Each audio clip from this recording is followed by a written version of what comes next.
like Mike.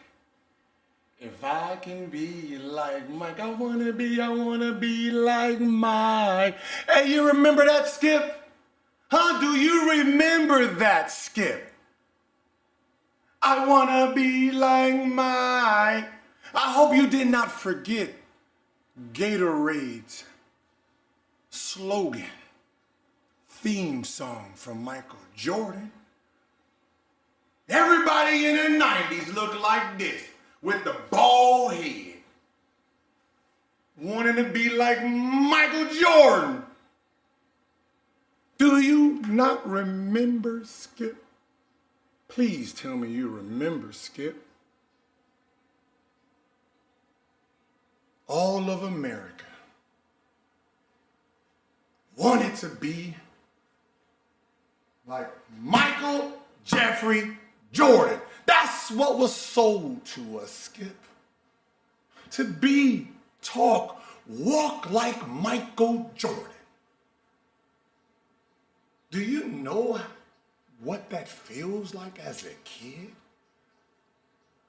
Walking like Michael. Do you remember everybody on the playground like this when they tired, chewing their gum? Do you remember? You know how many juicy fruit packs I bought as a child? Oh my God. Oh, shit. 25 cents, Skip. We wanted to chew like Michael. Juicy fruit, spearmint, huh? Big red. Goddamn whole tongue numb because we wanted to be like Mike. I mean, there's 60-year-olds today, Skip. 60-year-olds today, a head full of hair, was bald head in the 90s. That means they was doing that shit by choice. That means they was doing it by choice. Bald head in the 90s. People's fathers right now got the bush, got the fro. Oh my God. Because we wanted to be like Michael Jordan. That's what we were sold. We were sold an American dream, a basketball dream. Listen, the commercial was so good. It was so good. Everybody was on the playground. When I say everybody, you know, like kind of how like the commercial is, right? It's a bunch of white kids, so I'm pretty sure they didn't shoot that bitch in Southside Chicago. They didn't shoot that in Chicago. No. They probably shot that somewhere else so they can get through the commercial. But if you dress like this, Skip, trash. Everybody knew that. That was this fucking shit right here became the staple on the basketball court for trash as players. That's how good they made the bottom of the bottom come to the playground. Michael Jordan was sold to us so well. Today, if you go down today on Hollywood and Highland, today, there'll be a 6'6" blacker than the motherfucker bald head out there doing the motherfucking statue and shit. People take it, especially if you overseas and you come here, you don't know English. You really think that's fucking Michael Jordan out there. Am I lying, Skip? If you don't believe me, go down. I don't give a fuck what time it is. You gonna have Michael fucking Jordan out there.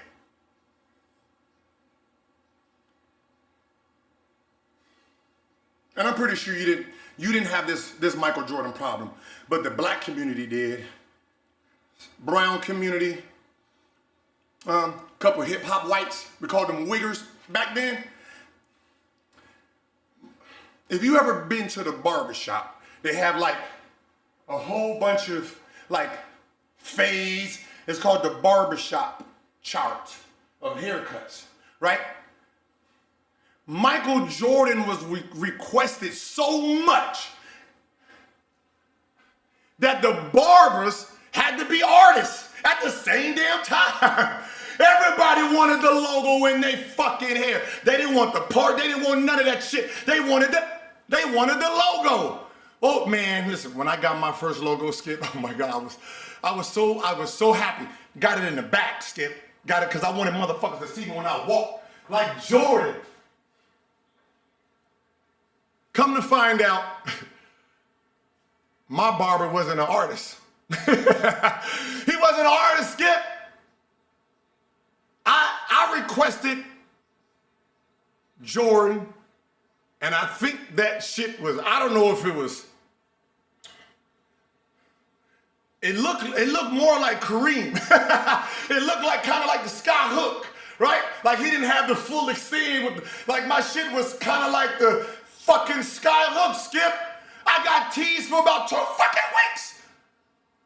Cause my barber didn't know how to do the fucking Jordan logo. That's because I lived in the valley. So, you know, them valley blacks is a little different, you know. They not them LA blacks. They not them real blacks. Fucking, what's the name?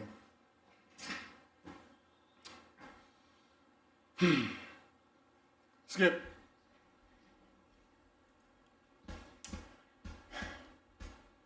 Skip. But look, Skip, this is how we're gonna do this. Welcome to YouTube. I am Godzilla down here, goddammit. Oh, yes, sir. You came to the right fucking place. I'm pretty sure they didn't tell you I am very, very good at my job, Skip. Very good at my job. This is what I do. Right? Boom!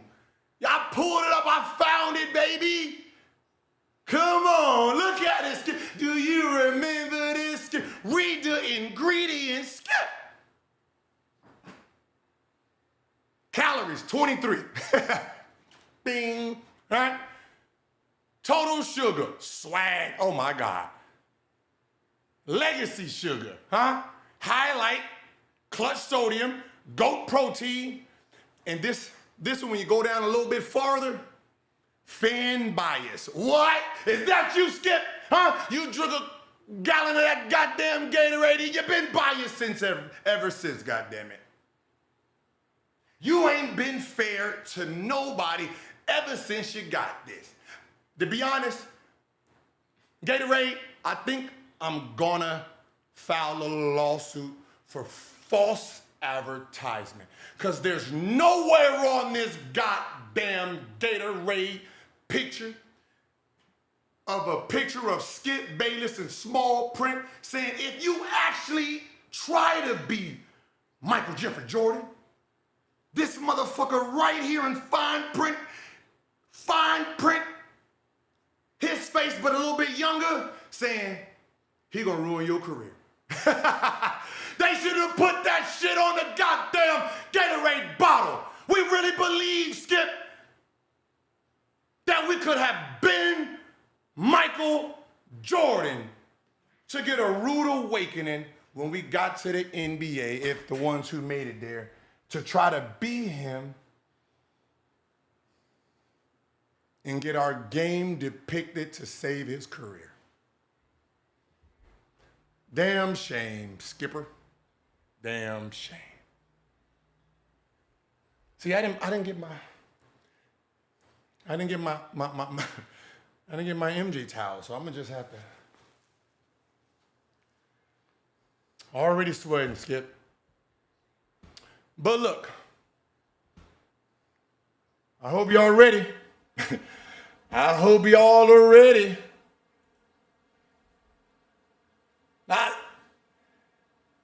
Yeah, it was false advertisement, y'all.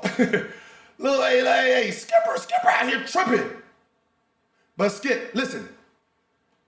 The reason you can't win this debate with me, one, I'm very good, right? As you can see, talking points that you talked about in your videos, I have those games here.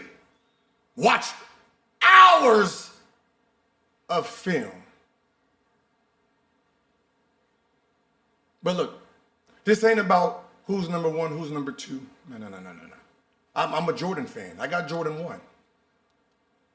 I'm not Shannon Sharp. I'm not Nick Wright. Right? I was the kid who believed in Michael Jordan, so I have Jordan 1. So our debate is not about who's better. My debate is about the love of the game is being ruined by people like you. Nowhere in our training did we know that when we got to the pros, that if we did try to reach God, is what we called them, that they would be gatekeepers, unfairly judging our careers. Everything we did under a microscope. No chance for building our careers. That's the problem, Skipper. But look, I am very honored. Like when they said Skip Bayless is knocking on the door, when I got the call, like, get the fuck out of here. Skip ain't that damn dumb. No, not Skip. But then I thought about it. Probably. I've heard all your tapes, Skip. Listen, I wake up at 4 o'clock in the morning because I know you wake up at 2. You wake up at 2 for work at 7 to 9. I wake up at 4 for work at 11, Skip. I got that from you. To this day, Skip. For our show, Skip, I don't mingle with them down there. I don't want them to know my thoughts because I heard you did that, Skip. Now, you did 15 minutes of a video, Skip. Shouldn't have done that. You shouldn't have done that, Skip. Oh, Skip, when I see a video, Skip, oh, man, I breaks it down. I breaks it down to the bone, Skip. Oh, man, every word, every sentence. Oh, that's all me right there. Yeah, Skip. I hope you're ready, Skip. Listen, I don't know the outcome, Skip. I mean, I do. But I don't know how you're going to be perceived after this. There's probably no coming back. But if there is, I got round 2 and 3. But you're going to have to change because the ending of this story is going to be hilarious. All right, Skip. Let's break down old Skipper's video. See, this is what we do here on them YouTube streets. Pie-yow. Oh, no. Oh, I'm sorry. I can't make it big. My fault, Skip. Oh, there we go. Hey, look at all black like Stephen A. Smith. Look at you coming in here looking like you about to do something. Huh? Like you Nino Brown round here. Yeah, nah. You ain't my hopefully my potential boss. Nah. Yeah. I'll beat the shit out this black right here. yeah, Skip. Of my craw where it is stuck. First up, I have to talk about LeBron James. Of course. And Gilbert Arenas and me. What? Okay. So I will admit I haven't watched Gilbert's show, Gil's Arena, but I'm told it's very popular, and I definitely have seen clips from the show, especially clips in which Gilbert is criticizing me for my criticism of LeBron and also criticizing me for the way I do my job. So instead of just firing back at Gilbert from a distance, I tried hard to get Gilbert to come on this show and discuss all of the above, all of these issues with me on this show. Now, I don't know. He did. He reached out to my boy Adam. He reached out. They hit me up and said, yo, Skip wants to debate you. So I said, on what exactly? And then he was like, oh, your LeBron take. Like, all right, cool. Then I thought about it. Skip, I'm not a dum-dum. No, Skip, see, I don't know your play. See, I don't know what you're going to throw at me, Skip. No, that's not how this works. Only a dummy will accept that invite without knowing exactly what you're going to say. No, I'm too clever for shit like that, Skip. See, it's your platform, your rules controlled in your environment. So, yeah, I wasn't gonna do that, Skip. But I know your personality, Skip. So I knew at some point that you were gonna do this, and that's all I was waiting for. Do this so I can see it, and then I can break it down and beat you the fuck up on it. So that's why I didn't answer it. But you did answer, but you did. Persistent. Oh, Gilbert, but I went through 3 contacts I have. And I do know for a fact Gilbert got the request from me, but I never heard back from him. I even made it clear I was willing to appear on his show if that's what he wanted. Nothing back. So here I go. After LeBron passed 50,000 points, I posted a video applauding LeBron for his astonishing longevity. Gilbert responded on his show by saying, if I just opened my eyes, I would have seen LeBron's greatness from day one. Now, I mean, that sounds about right, right? If you actually opened your eyes to basketball, you would have seen that the motherfucker been good from the beginning, dog.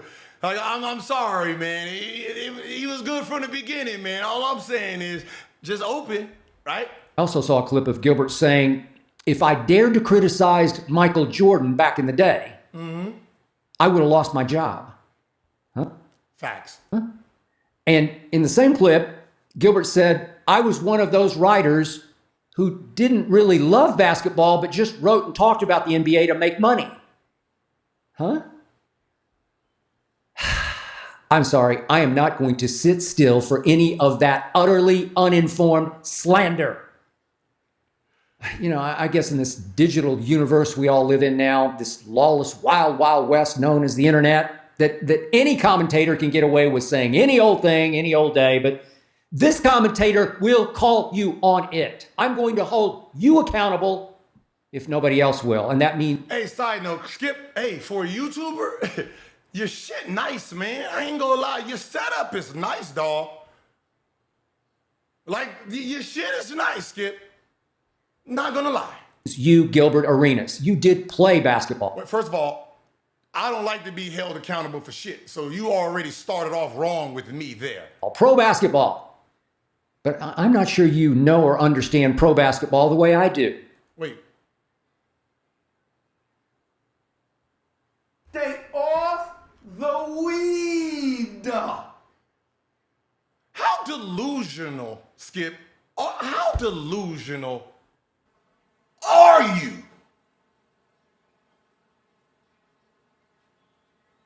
You think you know more basketball than me and I played this game?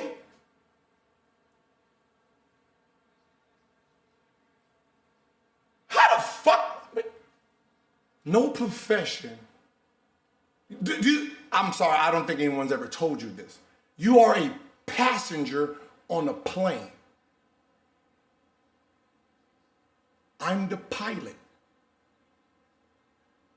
All you do as a passenger is judge my takeoff and my landing. If I land very well, you clap. You get a little rocky, you boo. But don't ever fucking think that you are a pilot. All right? You got 2 fucking views, Skip. Right window, left window. My job is to entertain your ass while you sit there and judge. I gotta make sure you get your fucking peanuts, air conditioning working. Gotta tell you, hey, turbulence, we gonna land in a few minutes. That's the fucking shit I gotta do, Skip. While you judge the performance. So if you telling me you know more than me, and I had to go through elementary school basketball, middle school basketball, high school, college, had to learn, do drills, learn playbooks, watch film, break shit down, study, hours on top of fucking hours, hands bled while I shot the fucking ball, 5 miles a day, and you telling me you know more than me?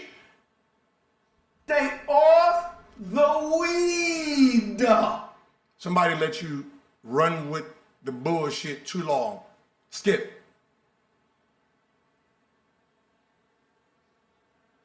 In a basketball gym, Skip, do you know where the fuck your seats are, Skip? Do you know where the press seats are, Skip? They're technically the second worst seats in the fucking building. You got all the way up top, the nosebleed. Then they put your ass right behind the basket. All y'all just sitting there watching. You don't know what plays is being ran. When the ball go the other way, you can't fucking see down there. You don't know what the fuck is going on down there. You gotta watch it on the Jumbotron, Skip. You might as well stay fucking home so you can get the fucking view.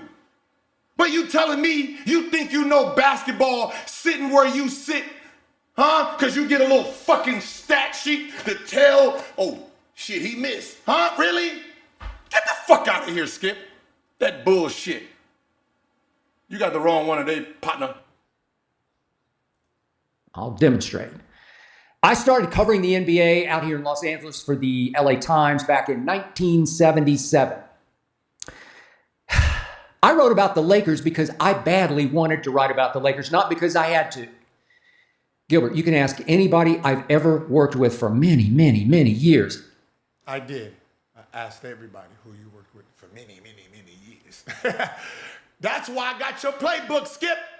Huh? I know you got the motherfucker, projector thing right there. You just read, so that means you wrote the shit, right? Like, you wrote that shit. Well, technically, you didn't write it. You had your producer write it. Well, that's a flaw, too. That's a flaw for all you motherfuckers out there.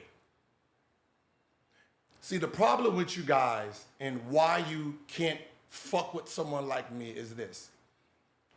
When you have a narrative in your head, you start getting narrowed.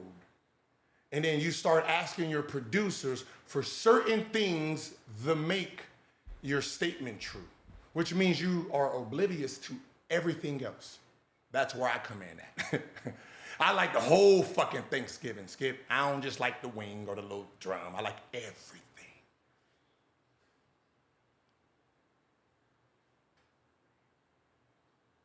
You fucked up, though. I am obsessed with the NBA. I love basketball even more than I love football, and I'm better known for knowing and covering and commentating on the NFL. See, that's a lie right there, Skip. Look, I can go right here, Skip, and I can say, what is Skip Bayless known for? ChatGPT.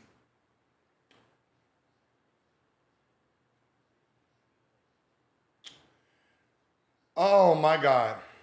You are known for criticizing LeBron James first. Goddamn, Skip, you are known for covering LeBron James. I don't know why you would say something stupid like that. You've been dogging the motherfucker for 22 years. What do you think you're known for? Do you really think that you're known for, God damn it, the NFL? You done overtook that shit with LeBron James. You are known for LeBron James. Hatred. That's what you're known for. Liar. Pants on fire. But in the sports media, Gilbert, you'd be hard-pressed to find anyone who has watched as much live basketball on TV as I have in my life. Heck, you might have a hard time finding anyone anywhere who has watched more live basketball on TV than I have in my life. I mean, I'll give you this. You are 70-something, so... Coaches and execs watch way more tape than I do. I don't watch tape. But that's where you fucked up at, Skip. That lets me know your education level. You're watching live sports in real time, meaning whatever you see in real time, that's what it was to you. See, Skip, the true art of basketball knowledge is in the details in the film, Skip. See, that statement right there, I can't take you fucking serious, Skip. I watch so much fucking tape. That's how you get better. You know, when a guy, like, you can see when a play break down whose real fault is it. Did this guy get back on defense? You gotta fucking pause, Skip. You gotta be able to pause. And oh, he's not too far over. If he scores and this is the help, see, he's pushing the baseline still. This motherfucker, is this Pippen? Pippen, no, that's not Pippen. It's probably one of them. I don't know right now. They look like Horace Grant. They all skinny as fuck. He should already be there on the baseline drive, Skip. That's what film is for. So the fact that you do not watch film to see who is fucking up, and you're just going off of the fucking view and your TV, eating chips, doing shit, looking for LeBron shit, that you are, what?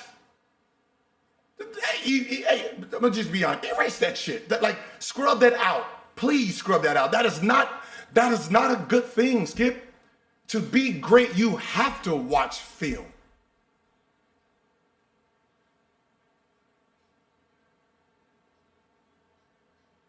What makes you any different than a fucking fan? Oh, you are. Oh my God, you just a fan that got a job. That's it, Skipper. Jesus Christ. A fan, Skip, that had a pen. There's no way they watch as much live, televised NBA basketball as I do. Night after night after night after night. Ask my wife. And Gilbert. I don't need to ask her. I heard it out your mouth. Like, I'm watching 19. This is the Pistons game something. I got the Lakers, Bulls, because you said something about Jordan. I got some shit over there. I got Bird and them over there. Because, I mean, there's a lot of shit going on, Skip. I mean, motherfucker, Michael Jordan just got clotheslined and fuck around here just a minute ago by the Detroit Pistons. Hey, man, them motherfuckers is crazy. They should have drug tested them motherfuckers. I'm sorry. God damn. I can see why Draymond's the way Draymond is. Draymond was born after the first championship. So that means after they was clotheslining motherfuckers and shit like that, his parents got so excited, they had him. That's why he's nutty. Yeah, Skip. Uh-huh. You gotta watch this shit, Skip. Bert, you're going to have to trust me on this one. Back in my days writing columns for the Chicago Tribune, my sports editor would have loved it if I had criticized Michael Jeffrey Jordan, because my sports editor welcomed against the grain commentary, especially against any Chicago icon. I wouldn't have gotten fired for criticizing Jordan. I might have gotten a raise. Cap! Why the fuck are you lying, Skip?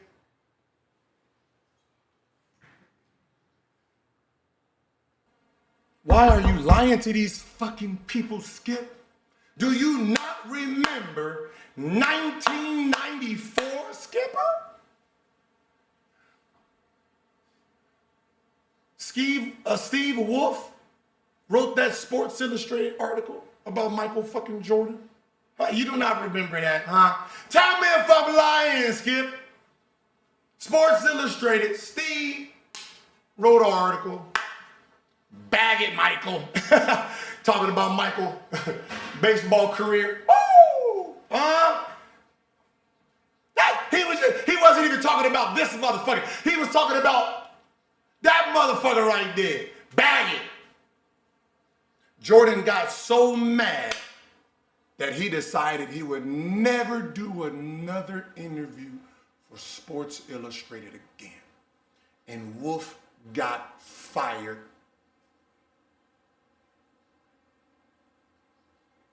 Skip, Wolf has been begging Michael Jordan for his forgiveness longer than you've been hating LeBron James. Please, Michael, please, Michael, I'm sorry, man. You was the Beirut, like he's over there calling. You was the Beirut, you buried bombs out this motherfucker. You was hitting everything, Michael Jordan, huh? He got fired, Skip. Just like your ass would have got fired. He's been begging Michael for forgiveness since 1994, and we're in 2025. Stop lying to these people, Skip. 30 years apologizing. I'm sorry, Michael, please, Michael, please, Michael, come on, Michael, come on, please. I love race cars, Michael. I bought all your shoes, Michael. Oh, man, Michael was whipping you motherfuckers left and right. You couldn't say shit. Stop it. Because if you could have, you would have.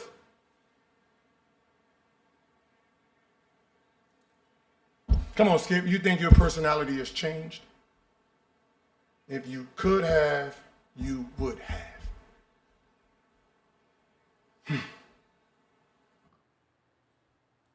Seriously. Now, I did criticize Phil Jackson, and especially Jerry Krause, but The fuck you? What? What? How you, man? You? What the fuck is wrong with you, Skip? You criticize Phil.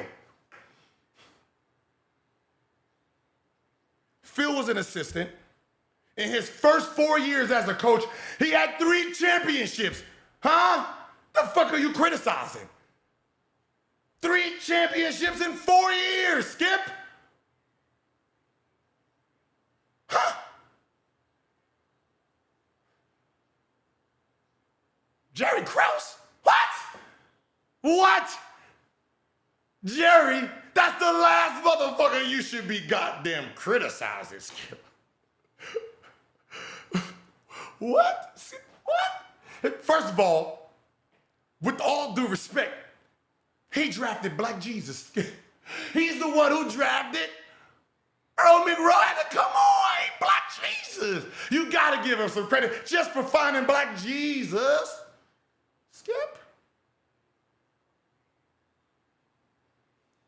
Well, did you not like him because he did the opposite of what Michael Jordan wanted?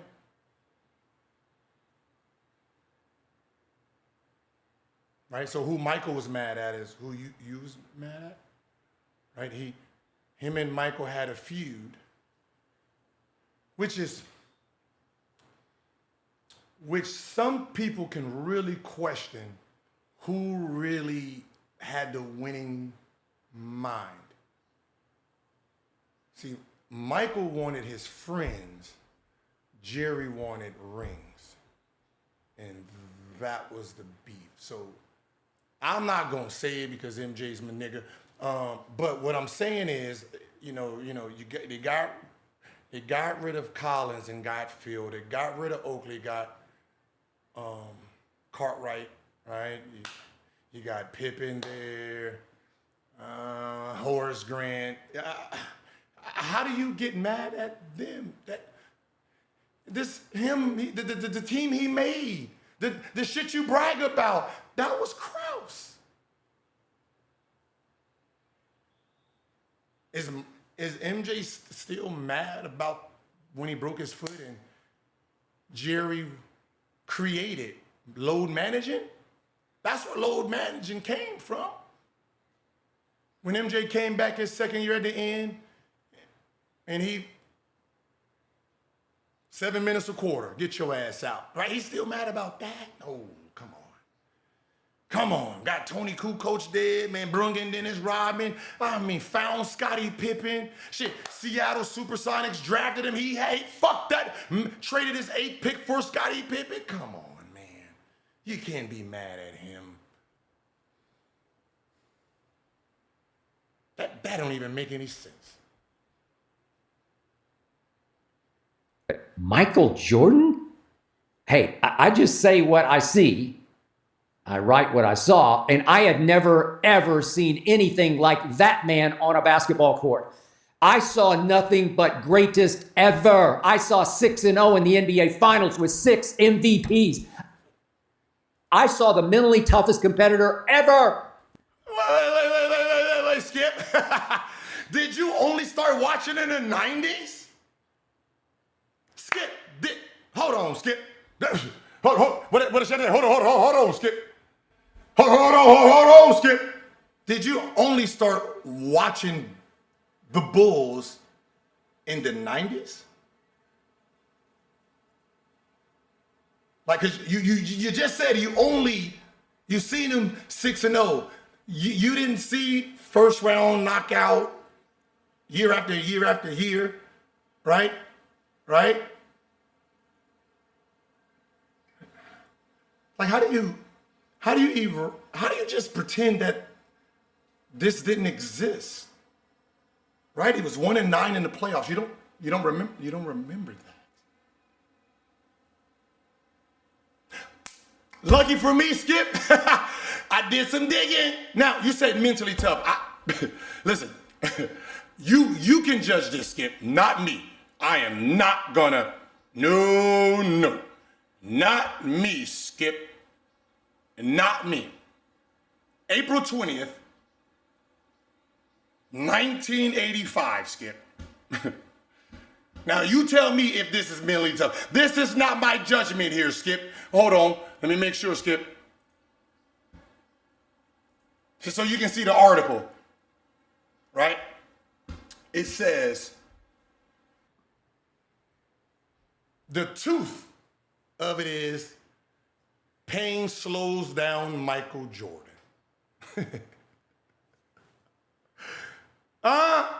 He had a toothache. His wisdom tooth was coming in. And he had a bad game, Skip. His tooth. I think we got words from Michael. There's a first time for everything, Jordan said about the second half. I don't want to use it as an excuse. But the wisdom tooth started weakening me. It was kryptonite in that motherfucker, Skip. He was getting weakened by the tooth. And I'm going to get it taken care of Saturday. And hopefully I can be cured of it by Sunday.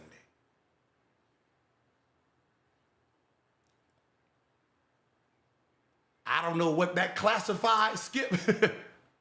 I'm just saying what the article said, Skip. If that's the most mentally focused, whatever, I'm just wondering what part of this category fall in. You know what? This might have been before the mentally focused shit kicked in. We'll just throw it as that. Because I can tell you this, if there was a player, LeBron James, Kevin Durant, ever said some shit like this, oh my God. Y'all to try to ban him from all TV games. Skip. The tooth. The tooth.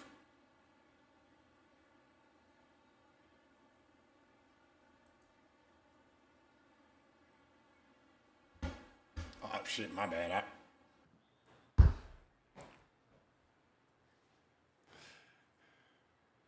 I'm having trouble with my teeth. I have a wisdom tooth coming in with the skin on top of it.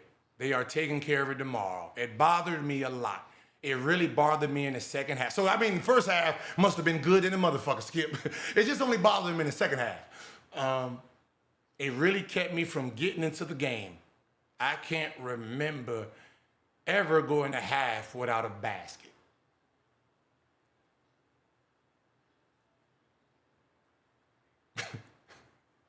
Now, this is 1985, Skip. And you remember most of the articles back then was, his teammates was heavy on that. I mean, listen, they should have just rubbed some of that shit, some of that pure shit, right on that fucking tooth. Get your motherfucking ass out there and shoot the goddamn ball. God damn it. Nobody want to hear that shit?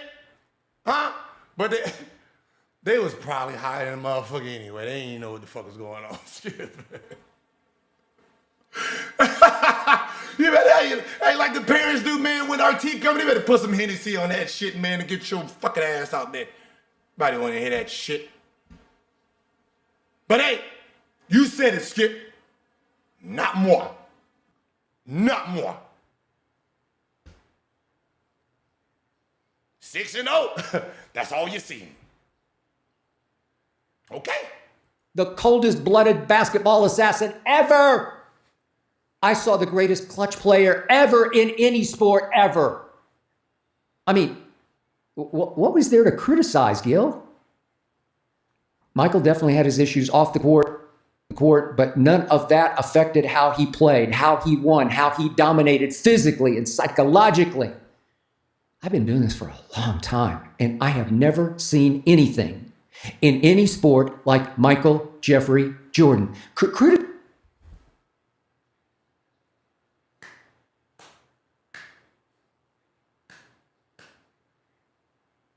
I mean, Skip Dog, like,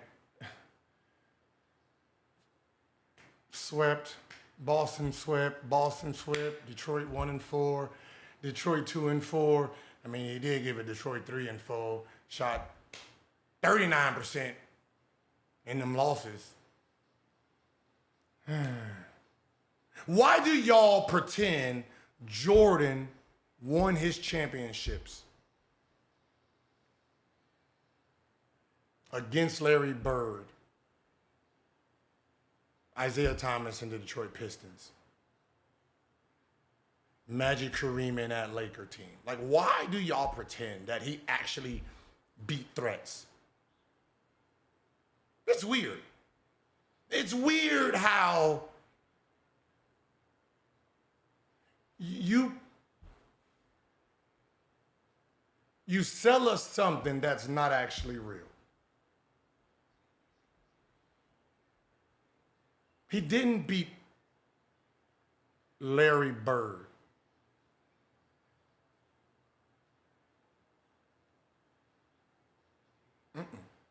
Didn't beat the bad boys of Detroit.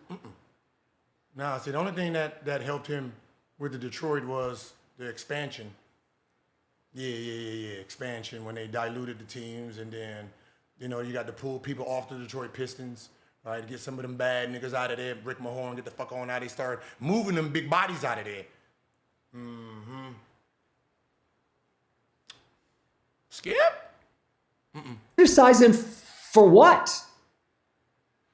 Hey, can I ask you something, Skip? I just want to ask you something. Hold on.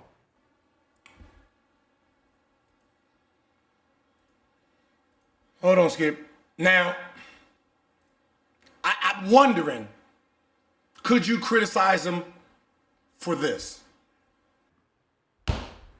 Skip.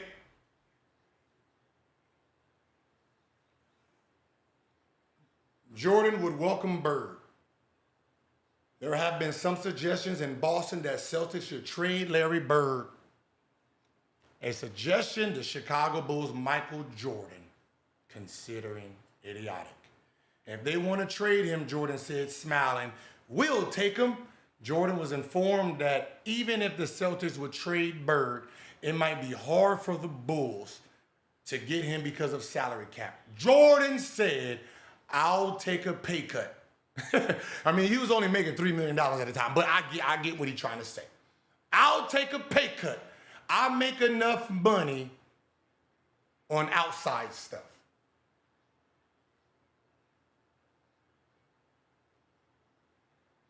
Now, if today's players would have made a comment like this, what would you have said? I need help. Because, yeah, he was getting beat. This is 89. So he was getting beat by the Detroit Pistons. So he was, hey, I'll take Bird. I don't mad. Hey, listen, hey, MJ, I'm not mad at you, fam. I'm not mad at you.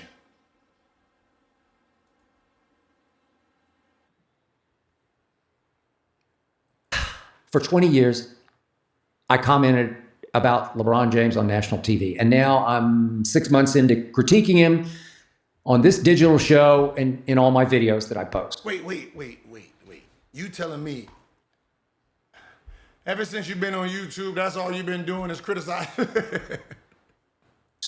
I am here to tell you, this is what I believe, Gilbert. I have never been anything but fair and honest in my assessment of LeBron James. Cap! You know ChatGPT says no, you are lying again. I asked, has Skip Bayless been fair to LeBron James? No, you haven't. At all. I said from day one, he was the best passer in basketball. I still say he's the best passer in the game today, year 22. From the start, I said he was the greatest driver of the basketball I had ever seen, including Jordan. I'm talking about... So he was a better driver than Jordan? LeBron being a bullet train of a freight train, born left-handed, shoots right-handed, able to attack just as devastatingly with either hand at the rim. So you saying he can go left and right? Because, I mean, the 80s Jordan right? See, when Jordan fans show clips of Jordan going left, they show 90s clips, right? The people who are talking about Jordan couldn't go left was like 83, 84, teammates. And then the Pistons said they pushed him left because he didn't like going left, right? So you're saying early LeBron James had a left hand early when Michael Jordan didn't really gain his shit until in the 80s, going into the 90s? Oh, I mean, that's okay. Guess you didn't realize that one, huh? And as time passed, it also became clear to me that he is the most durable superstar ever in any sport. I say it all the time. He is the longevity king. Yet, I do watch every LeBron game very closely. I've watched LeBron games very closely for 22 years straight. And for 22 years straight, you have been watching LeBron James for his flaws to keep him away from Michael Jordan. You have not watched LeBron James for 22 years as a basketball fan. See, that's the problem with majority of fans. You're a fan to the player, not the game. So what happens is when someone threatens your player, you watch whoever's threatening for all the flaws in their game, which then becomes unfair because you don't want to point out the flaws in your favorite player's game. So for 22 years, you have watched him and the little mistakes he does to create a narrative of how bad he's supposed to be. Okay. And Gilbert, it was clear to me from the very start that in late and close situations, LeBron almost always opted to pull up and attempt deep threes, downtown threes, instead of just attacking the basket, what he did greater than anybody. And slowly but greater than Michael Jordan. Okay. Surely it became painfully clear that, number one, LeBron was a pretty sorry, high-volume three-point shooter by superstar standards. And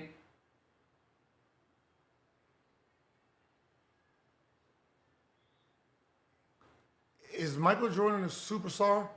Is Kobe a superstar? Because I'm pretty sure his three-point percentage is higher. and that number two, he was just as bad at the free throw line, which was why he shied away from driving the ball late in tight games. He feared the late game free throw line. Since LeBron came into this league, nobody has been worse in late and close games at the free throw line. Nobody. Statistically, I'll back it up for you. Nobody. Well, unfortunately, you don't need to back it up. I got it. So, with the criteria of what they consider late game and clutch free throws, LeBron shoots 75% from the free throw line in the clutch free throw stat. You have, I think, Shaquille O'Neal at number 3. Shaquille O'Neal, I mean, for the most part, always had to be pulled out of the game in the fourth because they started that shit called the Hack-a-Shack. In his clutch performance, he shot 52%. I'm pretty sure, Skip, that's below 75%. He's a superstar. And then you have someone at 5 by the name of Tim Duncan. Tim Duncan clutch free throws is 69%. I found 2 people in your top 10 that shot worse free throws in clutch moments. And we all know Wilt, Bill, but I didn't need to bring them up, right? I just wanted to prove a point here that I found people. You can't compare just him to Michael Jordan and forget about the fucking rest of your list, which is gonna bite you in the ass at the end of this video. I'm not making this up, Gilbert. I do my homework. I actually watch the games. I actually love watching the games. I'm addicted.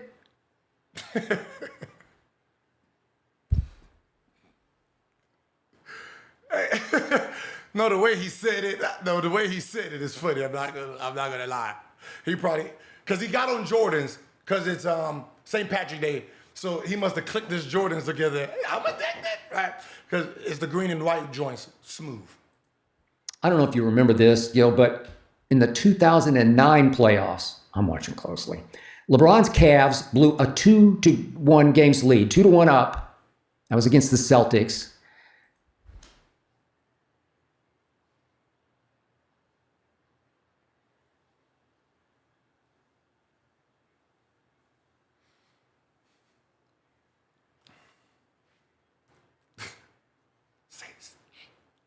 Hey, Skip. Whoever on a teleprompter, Skip, fire them, right? Fire them, Skip. Wrong year.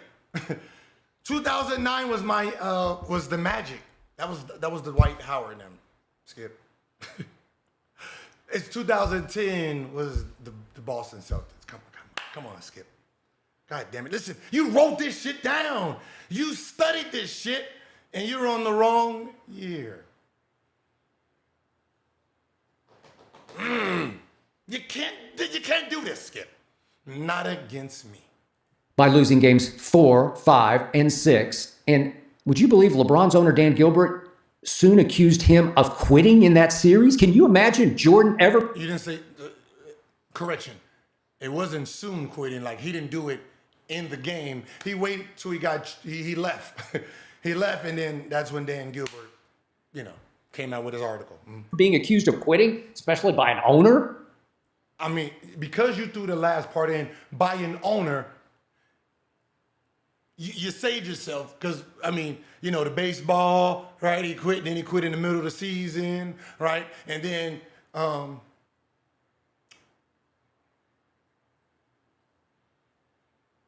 I can't remember any other times. But you saved yourself, so I'm not even going to dig. Smart. It was also reported that LeBron had to be sedated before games 4, 5, and 6 that year because of an issue in the locker room with a teammate. Can you imagine Jordan ever needing to be sedated? Because his ass should have been sedated for that fucking tooth he had. That was making his ass not focus on the motherfucking rim, Skip. Huh? He should have been sedated then. Huh? They should have put that motherfucker down, Skip. The way he acting in the paper.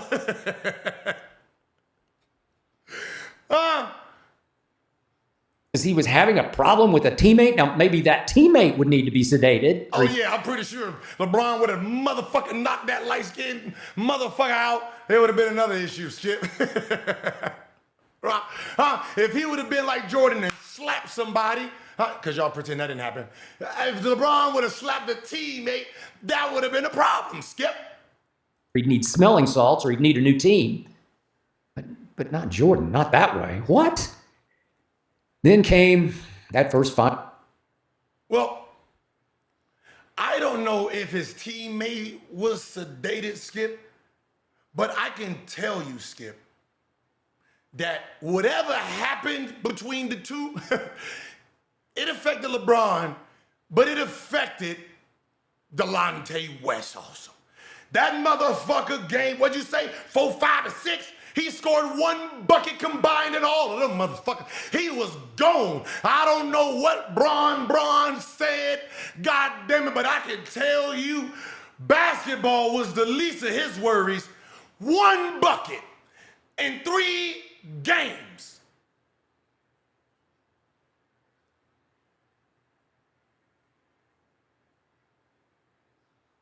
And you know what the irony of this was, Skip? You know what? What I looked up, you have to now think how scary LeBron must have been if Delonte West played that bad against Boston Celtics, and then they signed him that summer Think about what I'm saying, Skipper. Boston Celtics with 3 bona fide first ballot Hall of Famers was so scared of LeBron that they brung over Delonte West to try to use it against LeBron when they faced him in the playoffs.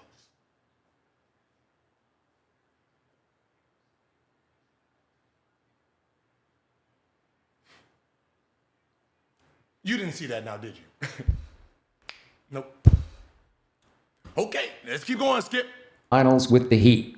Did you watch that, Gilbert? I don't know. Maybe you were on vacation by then because you were still playing.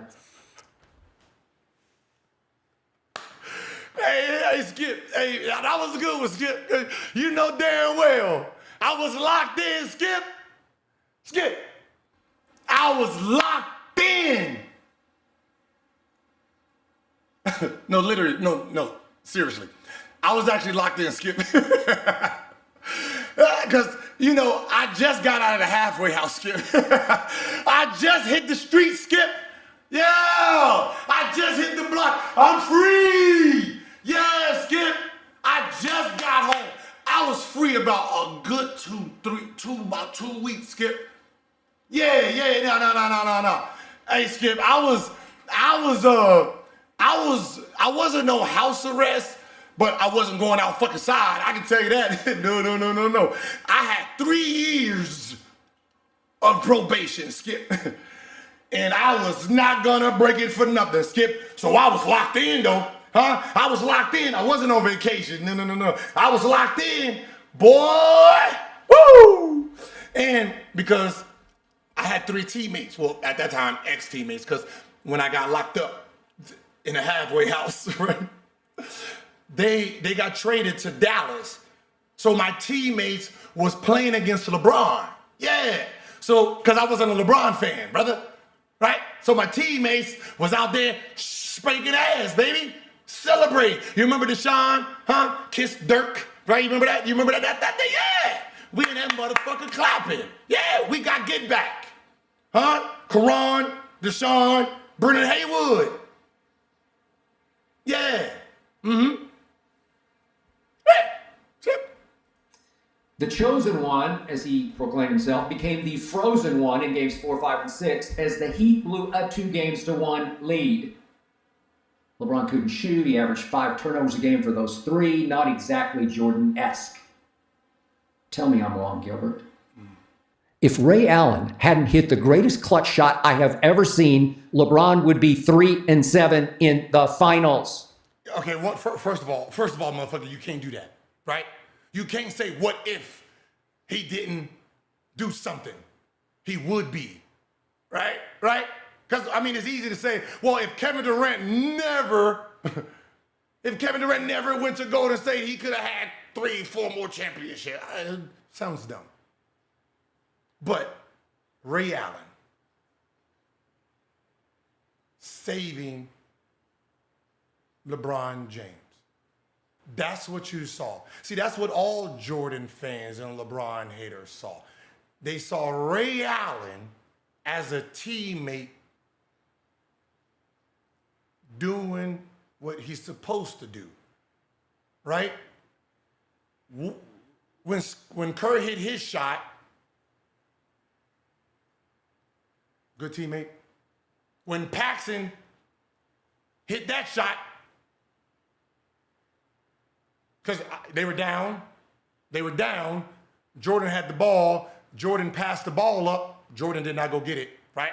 I really want to point that out, but it's a touchy subject. Jordan went to go pass. He pretended he didn't want the ball no more. It went down to Pippen. Pippen went to Horace Grant. Horace Grant went to Paxson. Paxson hit the 3, right? They won that championship, right? But you're saying LeBron James was saved by Ray Allen. Here, this is no offense to Ray Allen, right? But sometimes you gotta prove a point. The least that motherfucker could have did was hit a fucking shot.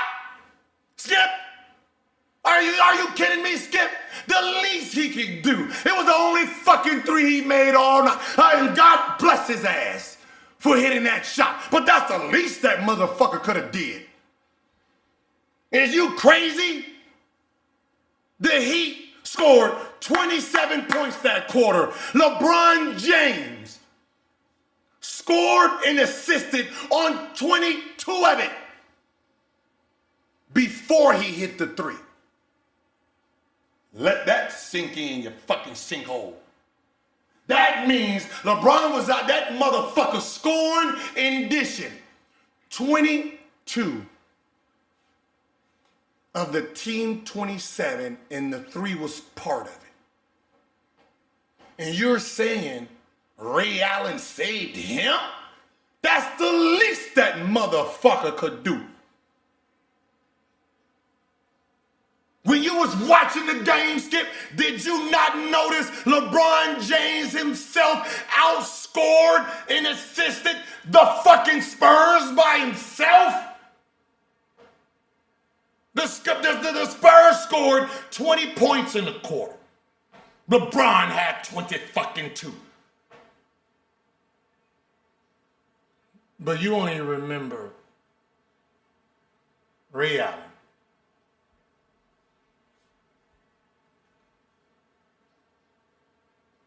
And you are the ones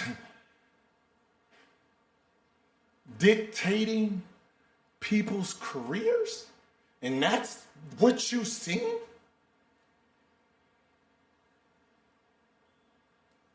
Oh, okay, Skip. You know what? It's that view, Skip. Damn, who the fuck shot that down there? Huh? Hey, who made that pass? Skip? Who the fuck made that pass down there? Hey, Skip, you should have fucking sat front row. I'm sorry, but at this moment in time, Skip, I trust Jack Nicholson's basketball knowledge more than yours. Because I know he at least sat right next to the motherfucking coach, right next to the scoreboard, right front motherfucking row. He can see every fucking thing.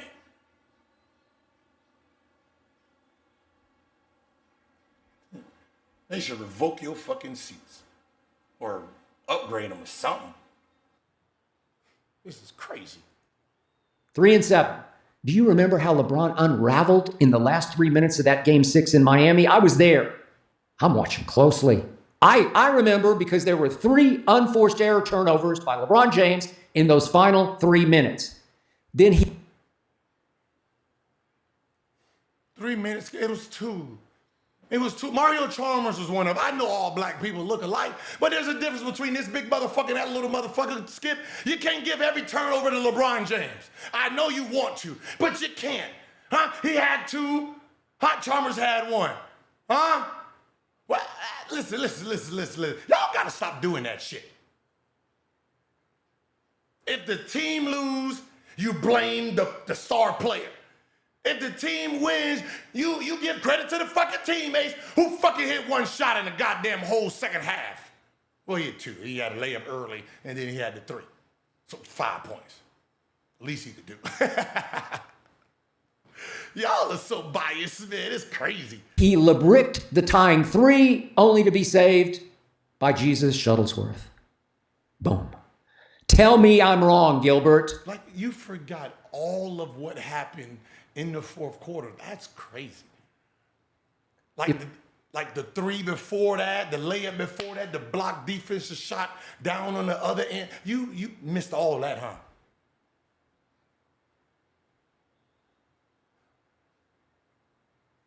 At this point, NBA, can y'all just let computers, just let Chat GPT judge these people's careers? Because obviously this shit is one-sided here. Just let Chat GPT judge everybody's career. Just put the shit in the goddamn database and let it spit out what it's gonna spit out. Motherfucker, you really thought that was Jesus Shuttleworth? That was Ray fucking Allen right there. Jesus Shuttleworth got buckets. We didn't get Jesus. We got Ray. Ray at that. South Carolina Ray. We didn't get the Boston Celtics, motherfucker. Oh, we had a bench player. We had the motherfucker coming off the bench. That's the motherfucker he had. He didn't have motherfucker Seattle superstar. No. He hadn't have Milwaukee. No. No, no, no, no, no. No, no, no, no, no, no, no. Nah, that nigga had Ray Ray.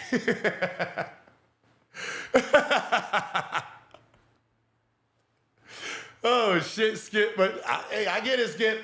If Kyrie Irving hadn't hit that shot in Game 7 at Oracle, LeBron well might be 2-8 in the finals. Tell me I'm wrong. And don't get me started.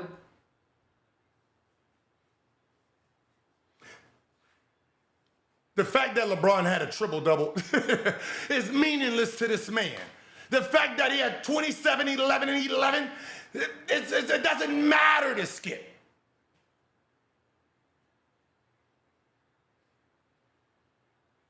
Skip, did you not notice while you was watching that game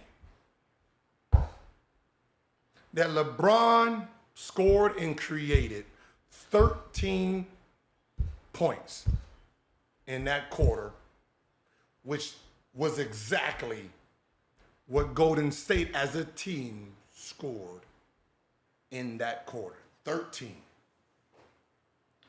You see how the narrative is very different when you open your eye to the game itself, when you get to pause and rewind footage, Skip. When you get to really go back and look and get to the details of the game, you would have noticed this.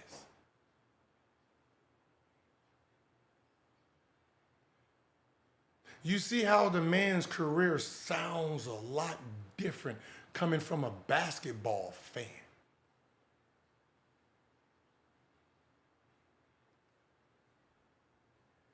On that Mickey Mouse championship that LeBron and company won in the bubble. Whoa!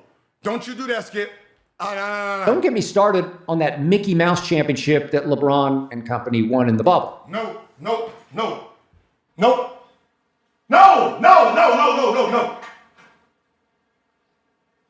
You cannot pretend that championship don't exist. Skip, can you please get Michael Jordan on the phone and you ask him, say, hey, how difficult would it have been if you locked someone in the area where they couldn't see their family, their friends, their hoes, whoever?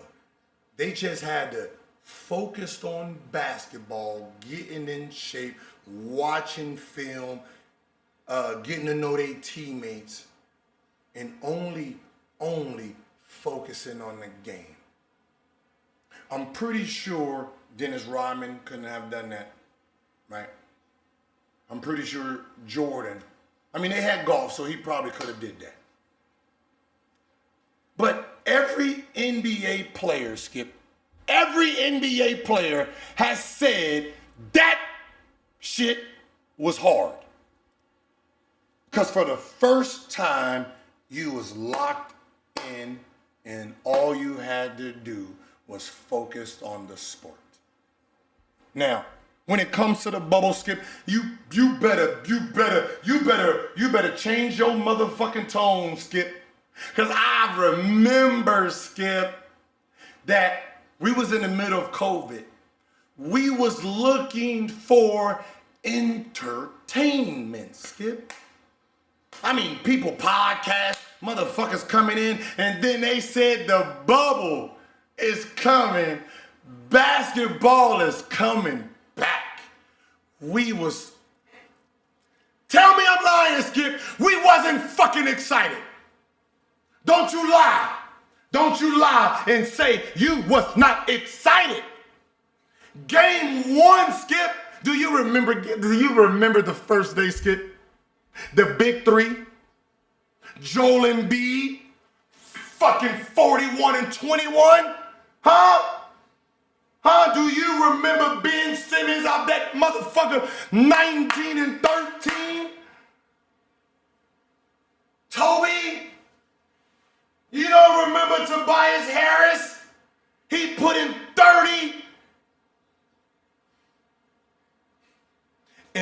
of that shit got overshadowed by a motherfucking Indiana. Huh? TJ Warren. 53? What?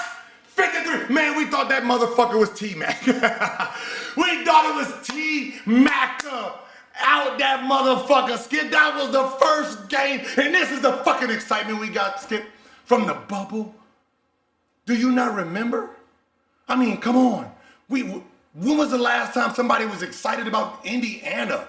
I mean, what did Indiana do in the last 30 years, Skip? I mean, they had to fight, and then the only thing exciting after that was that was it, Skip. That was all they known for. Scuffling and Lance Stevenson blowing in the motherfucking ear. That's it. So when TJ was out that motherfucker looking like T-Mac, man, we was excited. I mean, after the bubble, he probably looked like Big Mac because we ain't seen him since. But you know what I mean. You don't remember Luka Doncic? He gave us 31-9-9 in the bubble. It was the first time we seen Luka. You don't remember, Skip? What was you doing? You probably couldn't see under the fucking mask. Well, I mean, because it went over your nose. Like, well, they didn't let you in the gym. You don't remember Luka? Huh? Against the Clippers? The motherfucker been owning the Clippers ever since the goddamn. He is the pandemic. He is COVID to the Clippers. Goddamn it. He was out that motherfucker giving Pandemic P all that work. He was in that mother. You don't remember we nicknamed Paul George Pandemic P? You do not remember.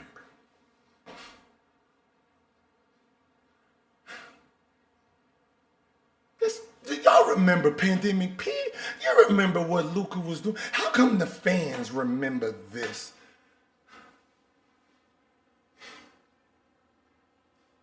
Surely you remember Giannis. You gotta remember Giannis. Antetokounmpo, every game he played, double-double, huh?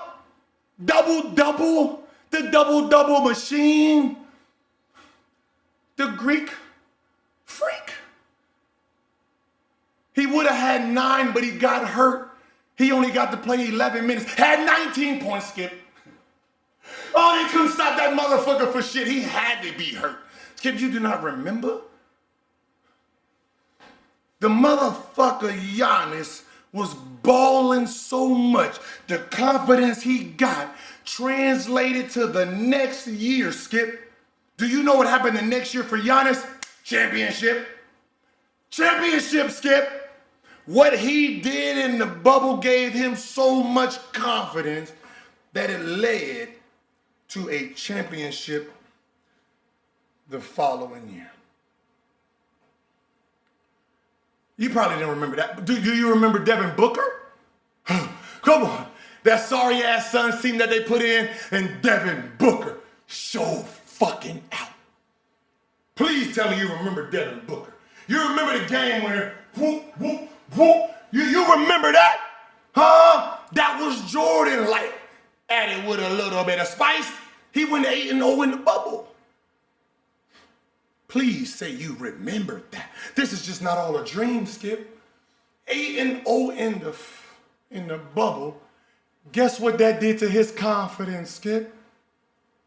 Went to the championship, Skip. That 8-0 team added a couple pieces. They went all the way to the championship. You don't remember that? How? How? How? Do you remember Murray at least? Huh? Down 3-1? Had to make the comeback? 50? 42-50? Do you not remember that, Skip? Did that not get you excited? The 50-42-50 game? Huh? Down 3-1 with the comeback? You please tell me you was watching that game. You had to. Do you remember Tobey Maguire?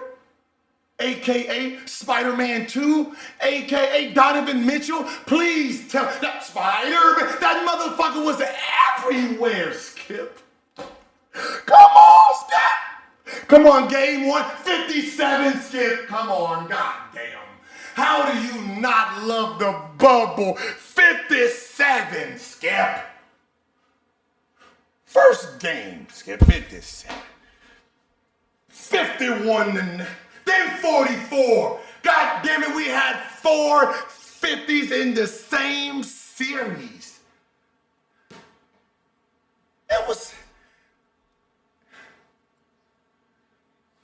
It was Disney-like. It was Disney-like, Skip. Donovan Mitchell averaged 36 for the series. Surely you caught that.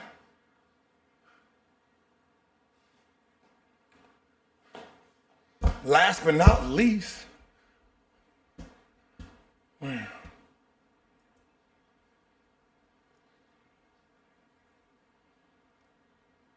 Jokic. I know you remember Jokic. I know you remember Jokic. You got to. Like,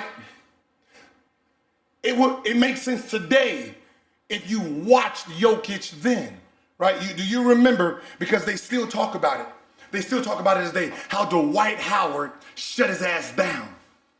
Yeah, right? Every time we play Denver, when I say we Lakers, I'm a Laker fan, right? Every time we play Denver, Dwight Howard gets brought up. Yeah, because he shut that motherfucker down, Skip. Yeah, he shut him down, Skip. Tell me I'm wrong, Skip. He shut him down, right?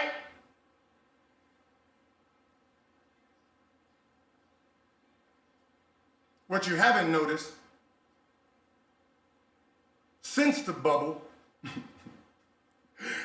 woo, that motherfucker Jokic has been fucking people up ever since, Skip. Oh shit, Skip. He been whooping people's ass since then. Oh yeah, he left that bubble. I don't know where he fucking went, Skip. But goddamn it, he came back as a new motherfucking man. He's won 3 championships. 3 MVPs since. He don't want nobody to get another motherfucking award, Skip. No. Jokic is being selfish out here. Oh, he remember what y'all did to him in that bubble, goddammit. Yeah. He whooping ass now. Dwight, I'm telling you right now, goddammit, you better not come back. Oh, Jokic, nah, Jokic wants something for you, baby. Oh, shit, he out there cooking motherfucking ham, shrimp, lobster, steak. Oh, he the big barbecue motherfucker right now. 3 MVPs in 4 years. Skip. Oh, because of the bubble. The bubble was a great fucking time to be a basketball fan. But obviously, Skip, I know the problem. He was too busy looking at what? LeBron James. You didn't see none of this because you was just looking at LeBron James. Probably just had the Laker game on, trying to figure out how to discredit LeBron James like usual. Nah, Skip. The bubble ain't shit because LeBron won. We got it. We figured it out by now.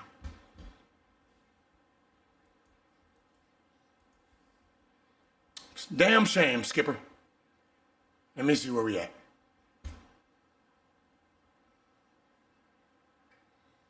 Before games 4, 5, and 6 that year? Man, that's fucking bubble, man. The chosen one. Bubble, Skip. Yeah, bring me back to those goddamn. Maybe that's what they need again, the bubble. They'll play hard in the bubble. Take their motherfucking family away, goddammit. Oh, they gonna go hard, goddammit. Himself became the frozen one in games 4, 5. If Ray Allen, I was there. By Jesus, Shuttlesworth. LeBron and company won in the bubble.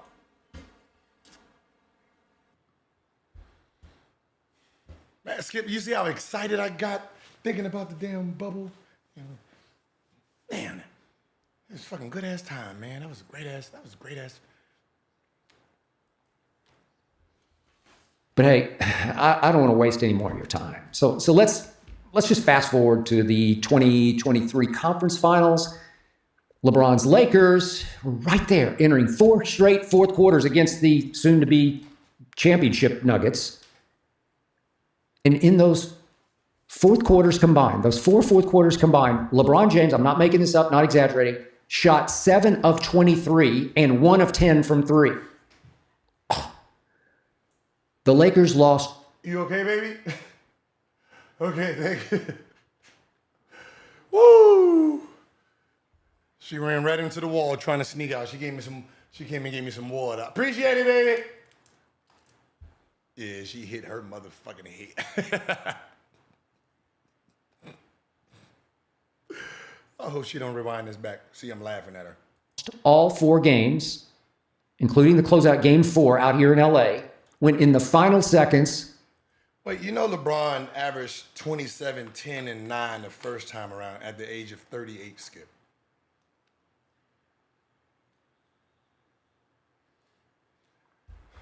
Like, why are we pretending he's having these bad experiences? Everything you're naming, triple-double, outscoring. Like, you're pretending that he is failing. 22 years, we can basically say, the Dallas series, he didn't show up. I mean, Skip, I'm going to just be honest with you. The man's played 22 years, been to the finals 10 times. Damn near half his basketball career, he's been in the finals. He don't get no credit for that.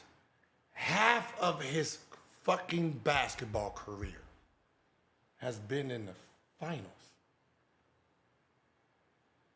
And you sitting here trying to pick games out of series. And I mean, you're not talking about weeks of bad basketball. You're not talking about a month of basketball, a year of bad basketball. You're taking moments inside of this fucking big ass career.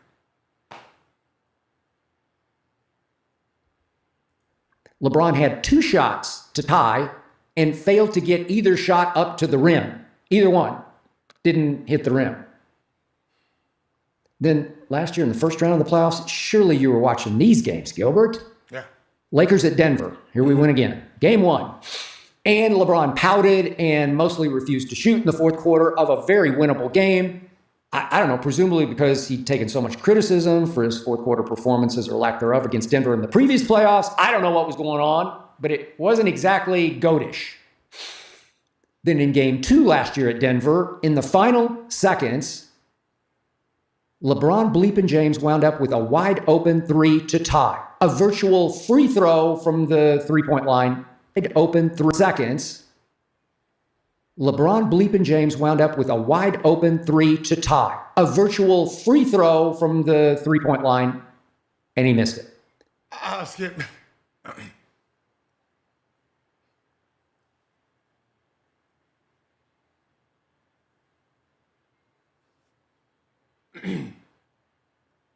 Skip.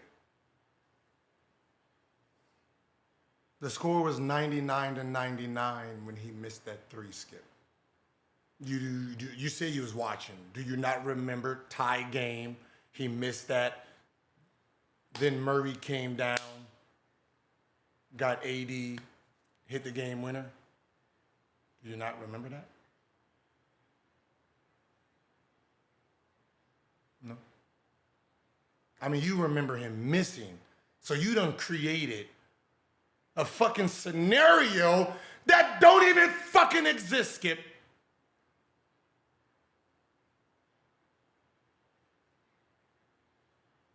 You made that up. That's not a real scenario.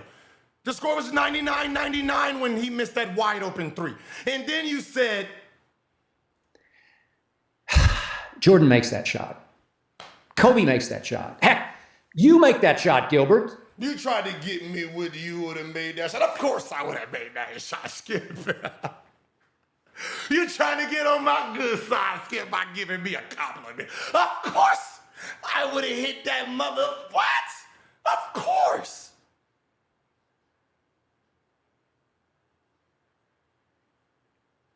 But unfortunately, you said a name I'm gonna question, Skip. I'm gonna question. You talking about Michael Jordan would have hit, MJ would have hit that shot. Skip, listen, I don't mean to bring this out, but look, because this is the worst performance in three-point contest history. Right, let's see if Jordan would have hit that wide, since we want to play fantasy of what Michael Jordan would have did. Jordan have 25 open shots. Let's see what he do. Craig Hodges will match up against Michael Jordan. Remember, the top... Damn, that's fucked up. Damn, 48% from the three. Michael has no chance of winning this. That's fucked up. You got to go against your teammate that you know is a three-point threat. I know Craig Hodges and this motherfucker. I'm about to embarrass him.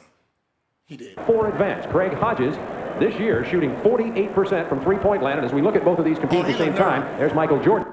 He looked nervous. I'm just looking.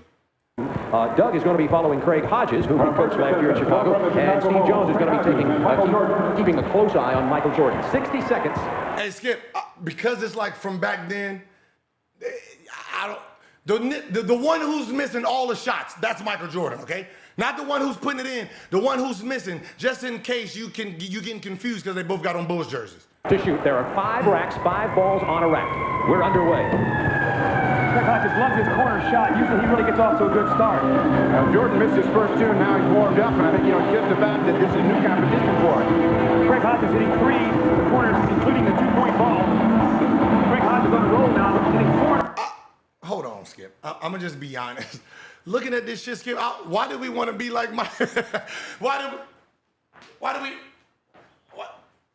like, I don't know, Skip. I mean, that shit looked good from, did we not notice this? Damn. Craig 5 in a row from the spot. Craig performed here earlier today for some school kids and was on fire at that time. It seems to still be on it right now. 28 seconds remaining. Well, Jordan has really struggled in his first 2 racks, and he's going to have to really bury the next 2 in order to get into it. He has missed almost every one and hasn't gotten a red, white, or blue ball down. It's 15-4. Craig Hodges early on. 15-4 right now. I mean, if he takes this kind of rhythm, he is going to be awfully tough to beat. He loves those corners again. He has 5 seconds to get 3 more shots up. He has not made one on the outside. Jordan struggled the entire rack. He only ended up with 5 going in. Skip, not Michael Jordan, not the killer from Manila. No.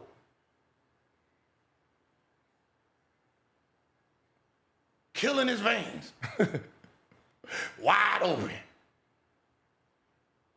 So I'm just going to go on a limb here, Skip, and just, since we want to play fantasy of what somebody would have did, I'm just going to say I really doubt it.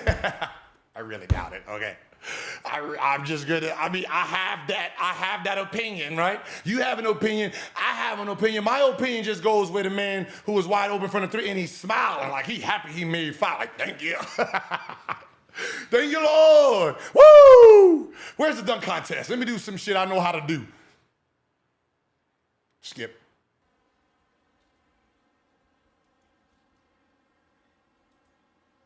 Please tell me you saw that.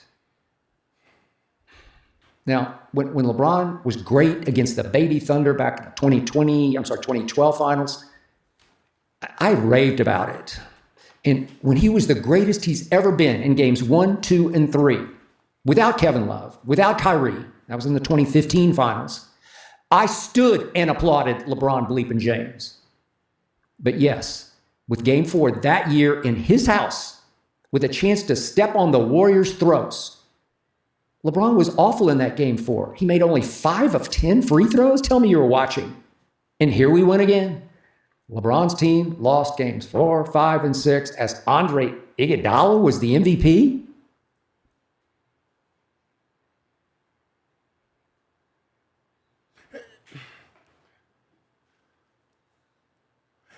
Skip, when when you watch a series, do you just ask your producer to find you the worst performance of LeBron James's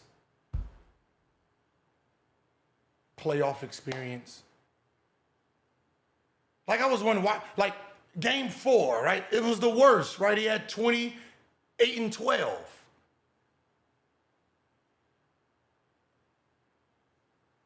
Like you pretend he wasn't quadruple teamed in that series. Game 1, 44, 6 and 8. Game 2, 39, 11 and 16. Game 3, 48 and 12. Game 4, the 28 and 12. Game 5, 40, 11 and 14. Game 6, 39, 9 and 18. Why are you pretending this motherfucker wasn't magnificent, man? Why are you pretending the one worst game was the whole series? And you're saying you was fair to his career. Please tell me you were watching that game 4, Gilbert. I don't know. I know you got a lot going on. Maybe it just slipped your mind. But whatever. I would still love to share the air with you and go back and forth on all of the above. Hey, Skip. Do you know LeBron James played against Golden State Warriors for 17 games in the finals? LeBron James played against the Golden State Warriors 17 times.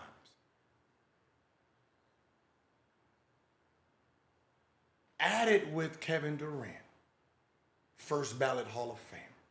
Curry, first ballot Hall, Draymond, Clay, first ballot Hall of Famers. And he averaged in those 17 games, Skip, 36, 12, and 10 is what LeBron James averaged against the Golden State Warriors in the playoffs for his entire playoff experience.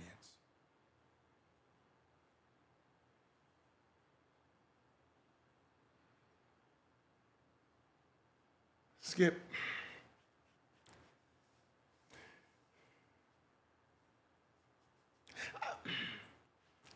I mean, you can see you a little biased, Skip. Just a little biased, little hateful. I'm a Jordan fan. I don't need to be hateful of someone's career. That's why you have to be a basketball fan. You enjoying the game as it is played.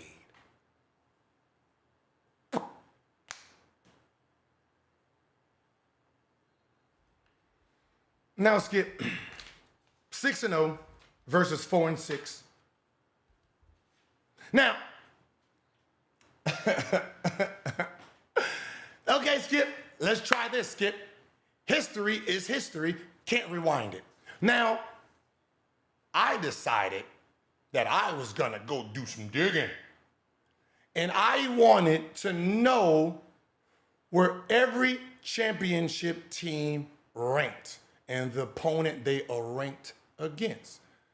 So, Michael Jordan's 6 rings. This is where, out of all the champions and opponents, this is where they ranked. Phoenix Suns, all-time ranking for a championship finals group. Phoenix Suns ranked 25. The 93 Phoenix Suns, 25.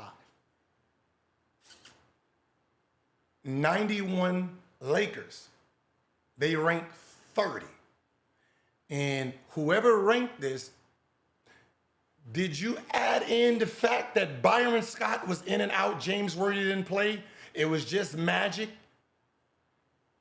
So that team should have been ranked worse than 30. The 92 Blazers, 31. Out of all the championships, they're ranked 31. Sonics, even though they went 64-18, Nate McMillan, the best defensive player on that team, missed the last 3 games. They're ranked 40th. Even Sean Kemp just did an interview that said they wasn't worried about Jordan. Dennis Rodman is the one that hurt them. Now, Skip. Listen, I'm going to go out on a limb here. I'm going to rewind time back to the 70s, around 74, right? Jerry Krause, the guy you don't like, he drafted a guy. I don't know if it was D3, one of them lower level playing. Back then, I mean, half that shit was trash.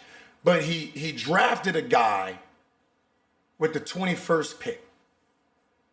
The guy went back. Fuck that. Got drafted again the following year with the 6th pick. He got traded after 1 year. He played for the Bulls the rest of his career. Made 2 All-Star games as a Bull. Hall of Famer as a Bull. Jerry Krause found that talent. Let's fast forward to 1997. I'm not saying, Skip, I'm not saying 2 of the championships was probably a hand-me-down, Skip, but that man that Jerry Krause drafted and who played his career as a Chicago Bull, retired as a Chicago Bull, was the coach of the Jazz by the name of Jerry Sloan. I'm not gonna say out loud that, hey man, somebody gotta check in on those 2 championships, dog, because that shit seemed a little awkward. I'm not gonna say 2 of those championships should be questioned, but that is a quinky dink. Quinky dink, Skip. Okay, that's a little suspect. That was all in the cool.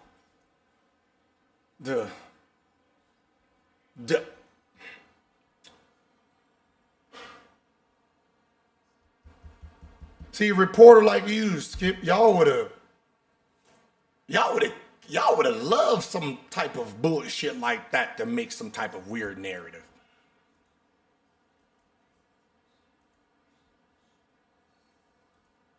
Now, Skip, we're almost done with the massacre review. And then I came across something that I couldn't just let go. I couldn't let go, Skip. Like, I don't know if you remember this, Skip. It was 2 years ago on YouTube. I mean, I didn't know he was on YouTube, but. Dude, let me know if you remember this, Skip.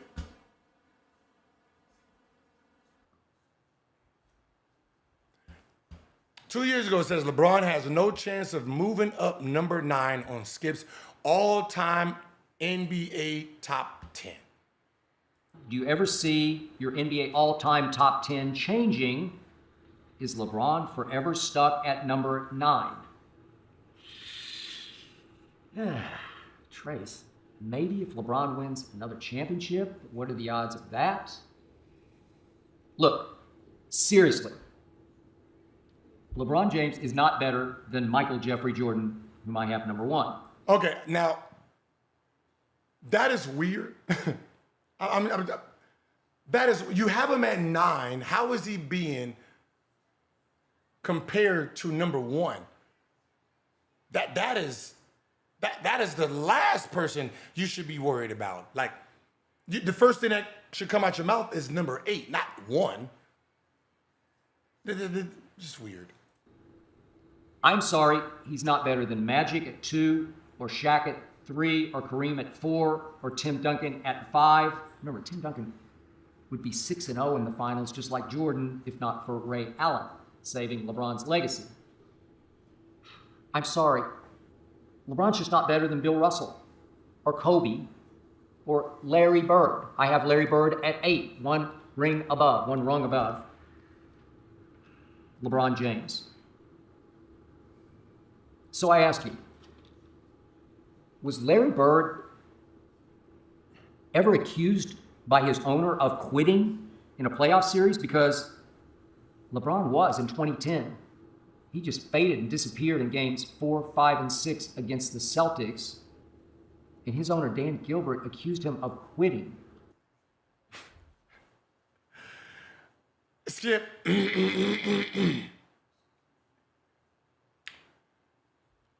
Listen, I love me some Larry Bird. We all love us some Larry Legend. But you said, did anybody accuse Larry Bird disappearing?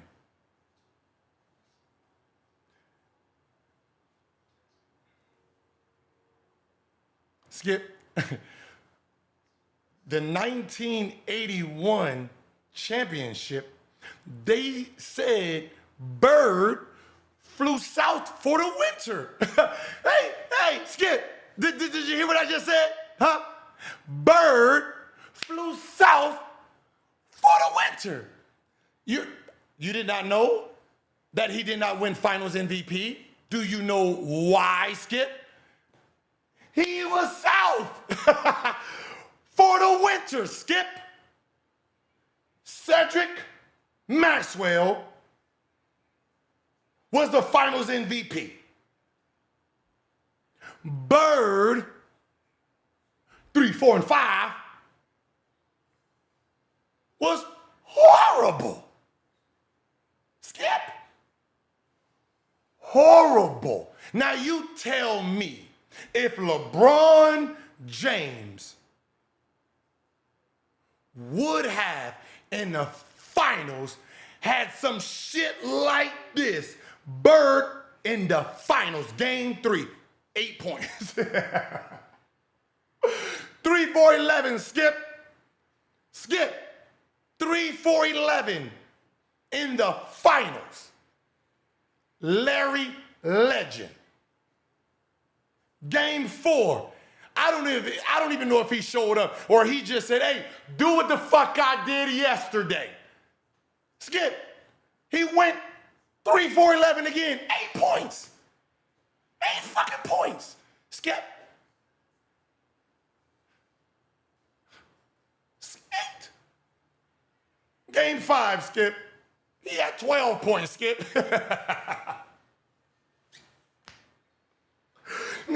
Skip, he went 5 for 16, Skip, in the finals.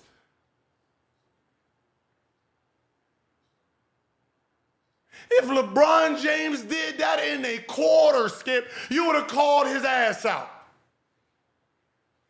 You complained about a motherfucker had 28 and 12 in a game in the finals, where he averaged fucking 36 that finals.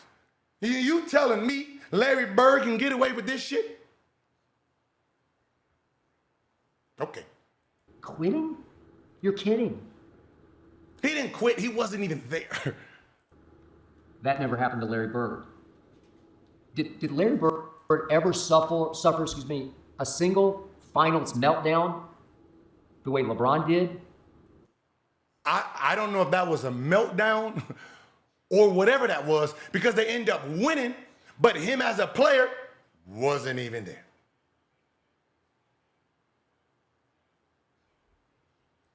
In 2011 against the Dallas Mavericks, winning games 4, 5, and 6, he flat out crumbled and shrank and disappeared. The chosen one became the frozen one. I'd never seen anything like it before. Hey, you ever seen anything like this? 1982, the very next year, for Bird, round one. Look, they won the finals in 81. 82, round one. Game one, he shot 30%. Froze. Game three, 37%. Froze. Game five, 25%. He don't sound hot to me, Skip. That sounds like frozen motherfucking meals. Skip. They got out of the series, obviously. They fucking won a championship the year before. Round two, Skip, of the fight. That was, come on. Round one, that's the sorriest round you can possibly play. And that was his performance. Round two, he averaged 18 points. He was a runner-up to the MVP this year. 82, he was the runner-up to the MVP. And this is how he played in the playoffs. Round two, he averaged 18 points.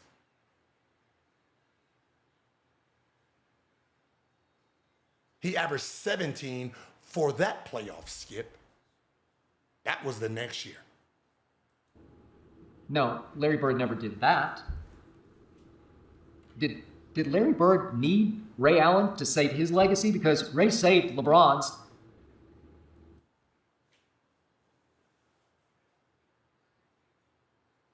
The way this motherfucker's shooting in the playoffs, I guarantee they wish they had Ray fucking Allen at this point. Skip, 1983, the very next year, Skip. He was the runner-up to the MVP. They got swept in the second round. Out of all the games, first round, second round, Skip, he shot 50% one time.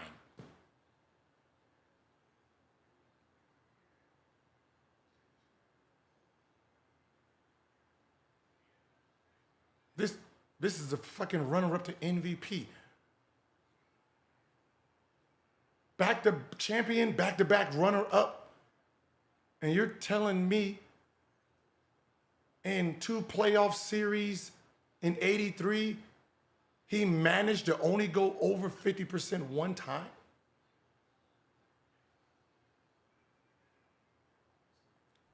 I would take, we might as well take Ray Allen. We might as well take Ray Allen at this point, goddamn it, Skip. Game 6, 2013. Down the stretch, LeBron missed 3 of his last 4 shots, turned it over 3 uncharacteristic times, 2 in the last minute. Missed the late shot that could have tied it.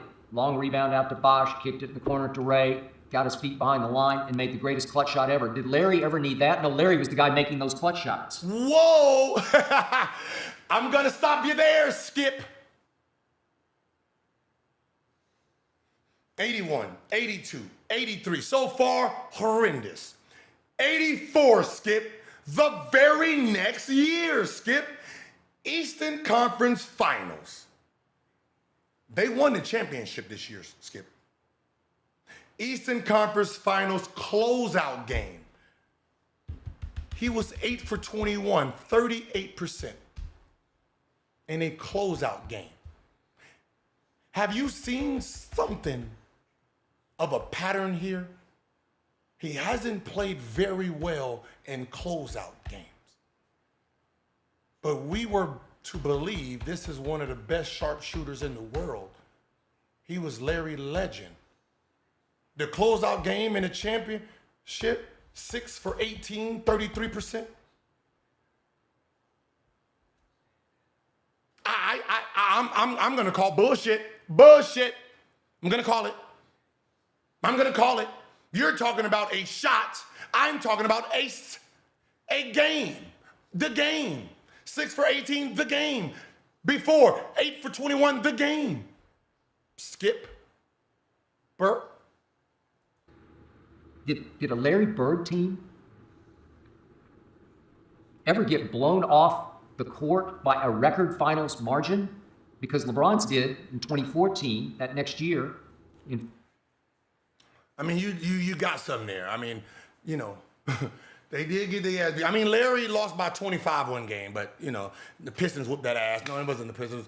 They lost by 25, but when you add it all up, you're right. This is the first thing you're actually right about. I mean, you're right about how you word some things, but you're right. Mm-hmm. 5 games by my San Antonio Spurs. Did that ever happen to Larry Bird? No, not even close. So LeBron should be 3-7 in the finals. He is 4-6, but he has lost 6 finals. Should have lost 7. And my point is this. Seriously, he's had so many epic fails. You know what an epic fail is? I went through 81 series after series games, how you have someone in front of LeBron that actually showed real disappointment in closing games. We're already at 84, and you've seen how that sounded. 85, closing game 6 in 1985. He went 2 for 29. Shit. 85, game 6, shit. Closing game. 87, game 6, 6 for 16. He had 16 points. 88, game 6, 4 for 17.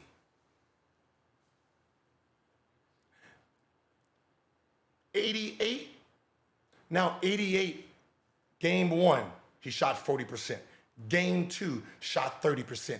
Game 3, shot 35%. Game 4, shot 46%. Game 5, shot 36%. Game 6, shot 23%. Who the fuck have y'all been telling us was greats?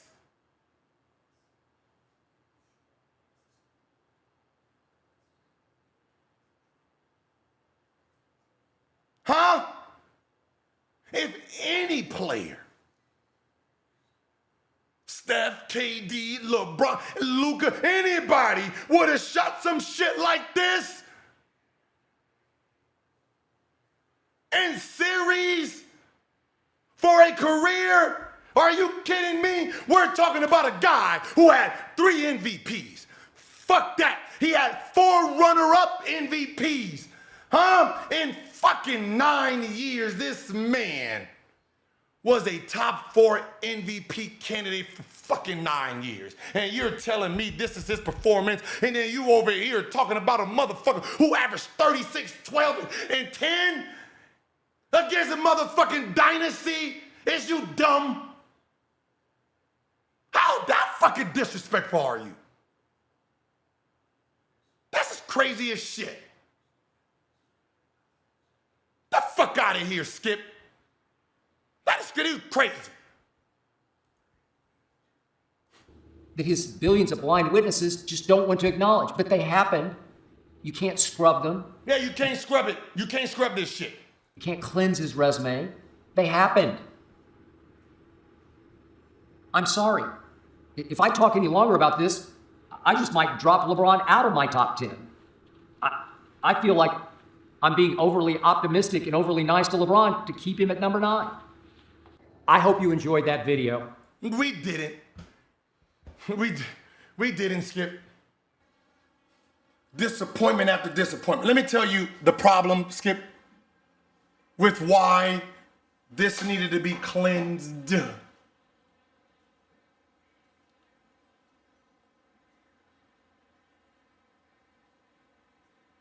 You're ruining basketball. You're ruining the legacy of today and the legacy for the future. Here's why. We're going to go by your list, Skip. We're going to plant LeBron James at number 9. Now, you answer this, Skip. Only you can answer this. With LeBron James's resume, 4 rings, 4 MVPs, 4 final MVPs, 50 fucking thousand points, right? He owns the clutch record over Michael Jordan and Kobe and all that, like, right? 22 years of greatness. Can I ask you a serious question? How can anyone pass him in the next 40 years, Skip? Whose resume is gonna stack up to that fucking wall, right? We talking about, we keep him at 9, and we talking about Curry as a top. How can Curry get past LeBron's resume? How can KD get past LeBron's resume? How can Jokic's resume get past LeBron's resume? Giannis, boom, right? Luka, boom. They're running into a wall of a resume, all because your goofy ass want to put him at 9.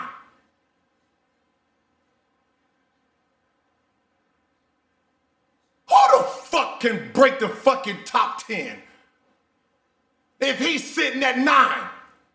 Huh, Skip?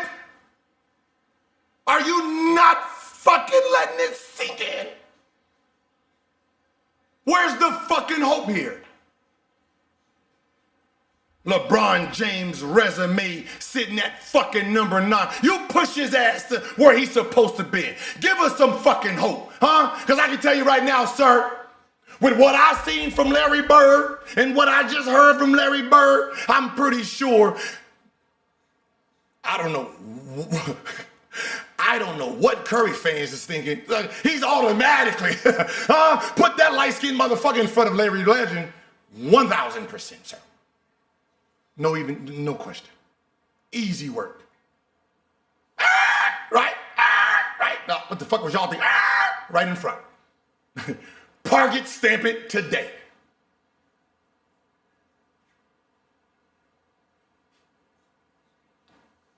Now, Skip, I did something for you, baby. See, listen, Skip, I got a whole, oh my God. Let me just show you, Skip. When I say I wanted to be easy on you, Skip, like, right, Skip? When I say I have shit down here, I got Peter Vesey, I got Tex Winners, when they benched Michael Jordan in the Blazers series because that motherfucker out there was stinking it up and they came back with the second year. I got that, Skip. I didn't want to use it, Skip. Let me see, Skip. I got all kind of shit waiting for you, Skipper. Hey, just in case you decide you want to come the fuck back, Skip, I got more. So what I decided to do, Skip, is I decided, because something was confusing me. What was confusing me, Skip, was this. Every time you mentioned LeBron at 9, you always referenced and said, he's not better than Michael Jordan, which is 1. He's 9. Why would you be comparing 9 to 1? What's going on in your mind that you need to always compare 9 to 1? That is not even close unless you think it is. So what I decided to do is, Skip, is I decided to do something a little clever, right? This is why you just stay out my way, Skip. I'm what they're afraid of. You guys. I took your criteria. I took your criteria that you used Jordan against LeBron on, and I ran it against your top 10. Because I realized what you didn't do. You didn't use your own criteria against. your own top 10. Because it was confusing how you always said Jordan is clutch over this. And then I'm thinking like, wait, hold on. Magic Johnson, was Magic Johnson a real first option? Mostly second. But, anybody can argue first and second. Larry Bird sitting there fighting.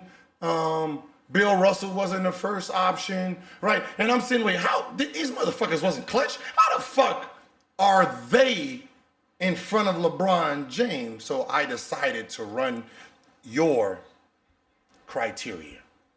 Need help to win, lost in the finals, weak free throw shooter, choking clutches, had bad playoff moments, longevity-based accolades, stat padding, or empty stats, had teammates save them from the clutch.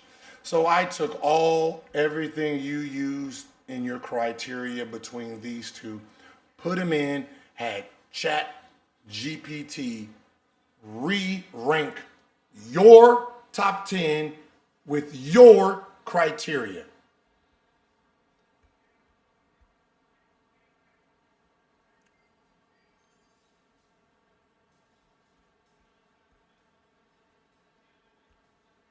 Step, I hope you're sitting down for this. Okay. At number 10, wait, let me get yours. Let me see how accurate it is. At number 10, you have Wilt Chamberlain. They have Wilt Chamberlain. You got one right, Skip. 1 for 1, Skip. At 9, you got LeBron James. We know you got that one wrong. They have Bill Russell. Sir. Yeah. All right. At 8, you have Larry Bird. They have Larry Bird. Ooh, you 2 for 3. You cooking, Skip. Ooh, you out here cooking. Right? See, your bias, if you wasn't so biased, you'd be 3 for 3. But you 2 for 3.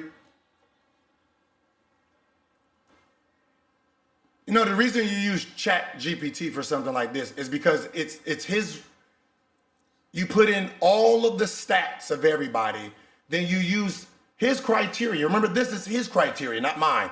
This is his criteria on what makes the GOAT. See, it's what makes the GOAT of his criteria. Number 7, you have Kobe Bryant, Bean Bryant. 7, they have Shaquille O'Neal. Kind of how, yeah, Shaq is behind Kobe, but you might be a little bit biased. Okay, Skip. At 6, you have Bill Russell. They have Kobe. At 5, you have Tim. They have Tim.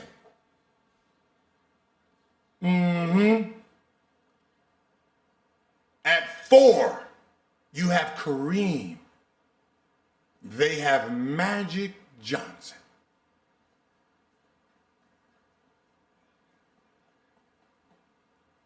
I mean, that makes sense, right? At 3, you have Shaq.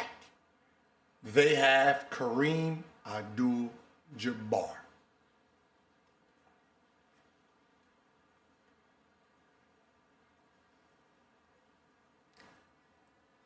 Sit down, Skip. Sit down. I knew there was a reason. See, the fact that all criteria that every reported on the top 10, they always had LeBron second. Just made sense, right?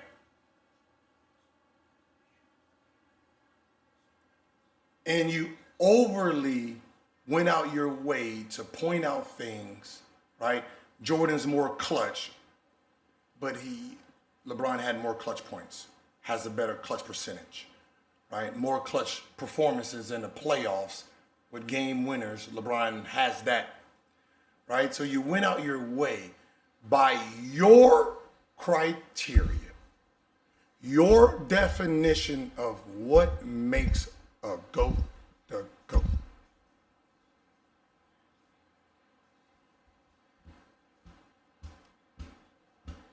I'll let you see it for yourself, Skip, who they have number one.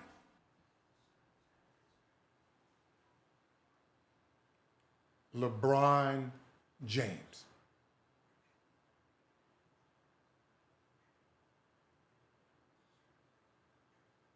By your own criteria, Skip, LeBron James is the GOAT. And obviously it makes sense because no way you would have ever ran your criteria against your favorite player. No, you use that shit against everybody else. You never look in the mirror. You never look in the mirror, Skip.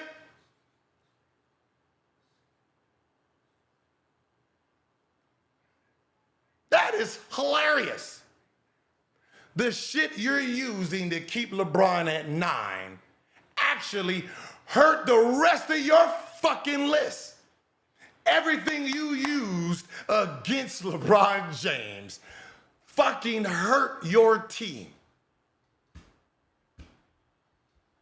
Like this, look, where you put him at. This is your list. And it gave every fucking thing, resume. It just fucked your list up, Skip. Just fucked your list up. Everything you stood for on why to keep LeBron James at 9 is what hurt everybody else on your list.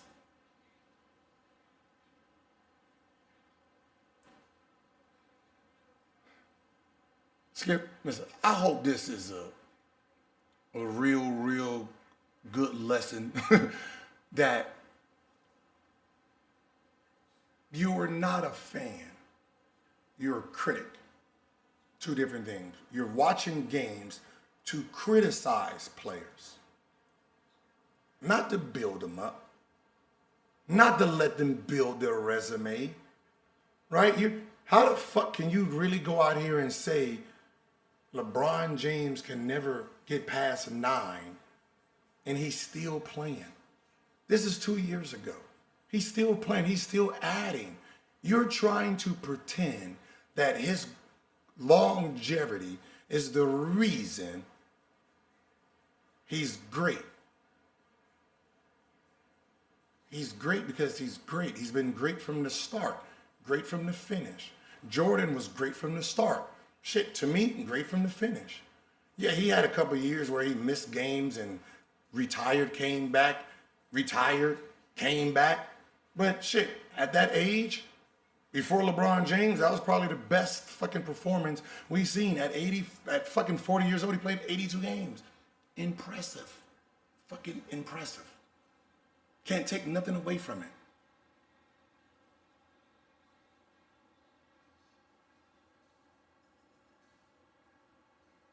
So, with all due respect,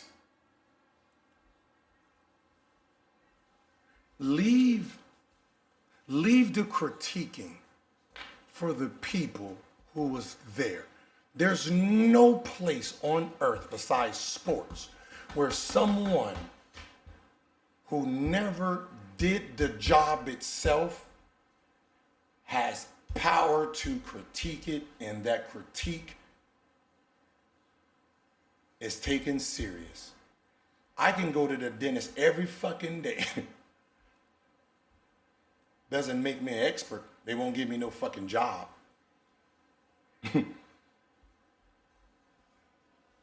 Skip.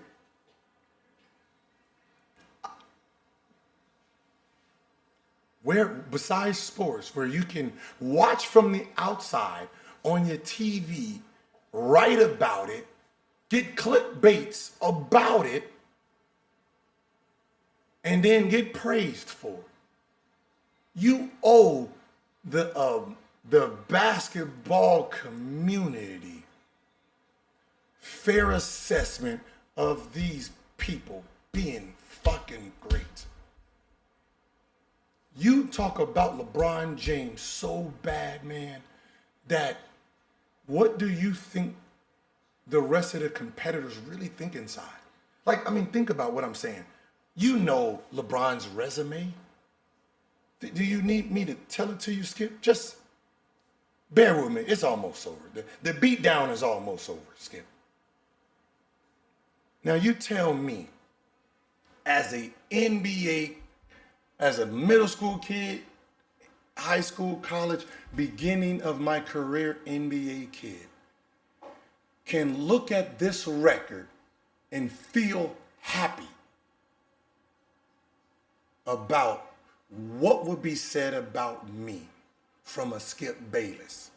LeBron James' resume, from your vision, he's basically one of the worst superstars ever. 21 All-Stars, 20 All-NBA team, 6 All-Defense,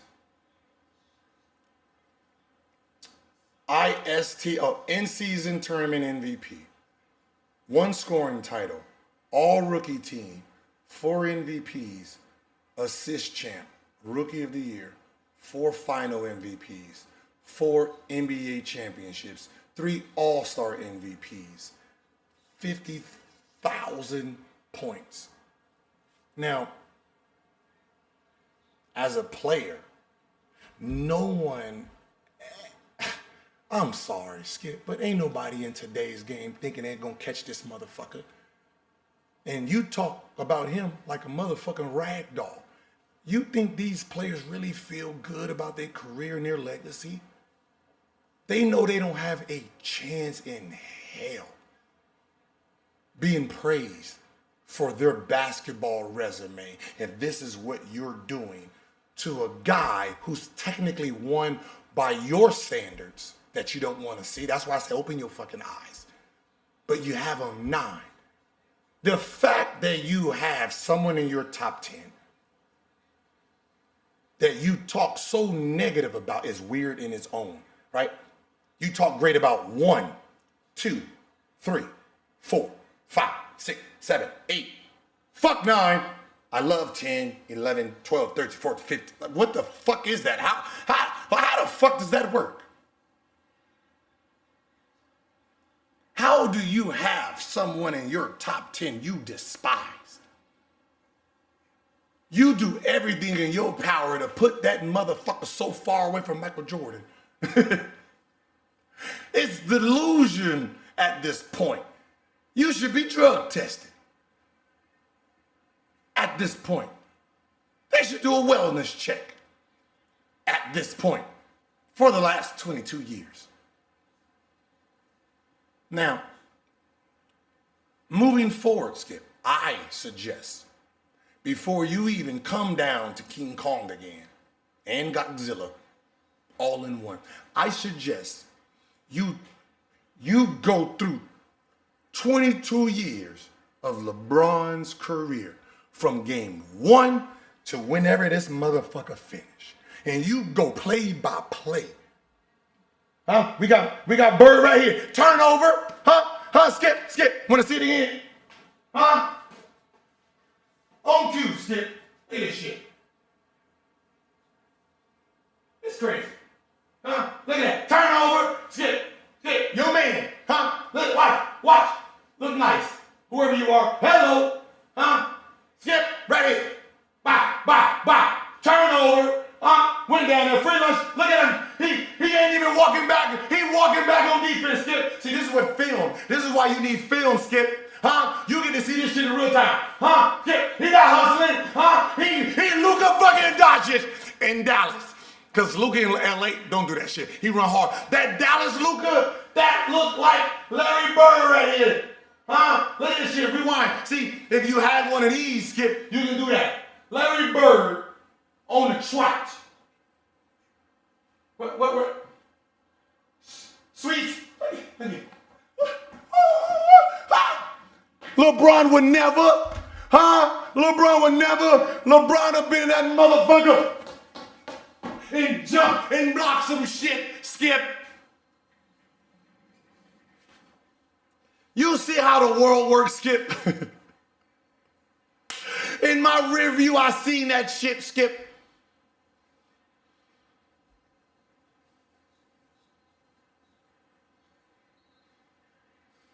I suggest moving forward, you go to the film, watch it all the way through without biased eyes. See, it's hard to debate me because I have Jordan #1. I have LeBron #2. I done cheated, looked past stats to put my favorite player #3, Kobe Bryant. And then from there, I'm biased, put a whole bunch of Lakers in front. Personally, I never had Larry Bird top 10, but that was just me. I peeped that shit early in my basketball brain. But to debate me is to debate me in what exactly? I'm a fan of greatness. I look at it through the whole lens.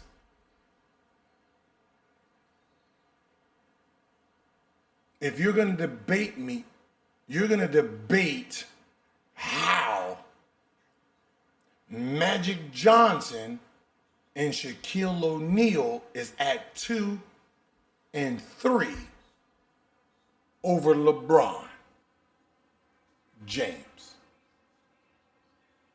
With your criteria you used against Jordan. See, what ends up happening is you got to change your criteria for how Magic played, which you already gave LeBron James best passer. You're going to pretend that Magic Johnson as a rookie in the finals taking over is his whole career. It's not the moment, it's the career of somebody that you have to elongate. Do better, man. Be better. You guys' voices is very loud. And this shit, you, fucking Rob Parker, what y'all do for clicks and views to get people to bite, is horseshit. Because people's legacies are being ruined in real life, real time. I'm a 90s kid. I never heard of this shit I had to research. You told us MJ was the GOAT. You gave us the highlights. Come fly with me. We all tried to fucking fly. We bought the Gatorade. We bought the gum. We got the haircuts. Huh? Hey, there's fathers out here today that can't even go by a basketball court without putting their fucking tongue out.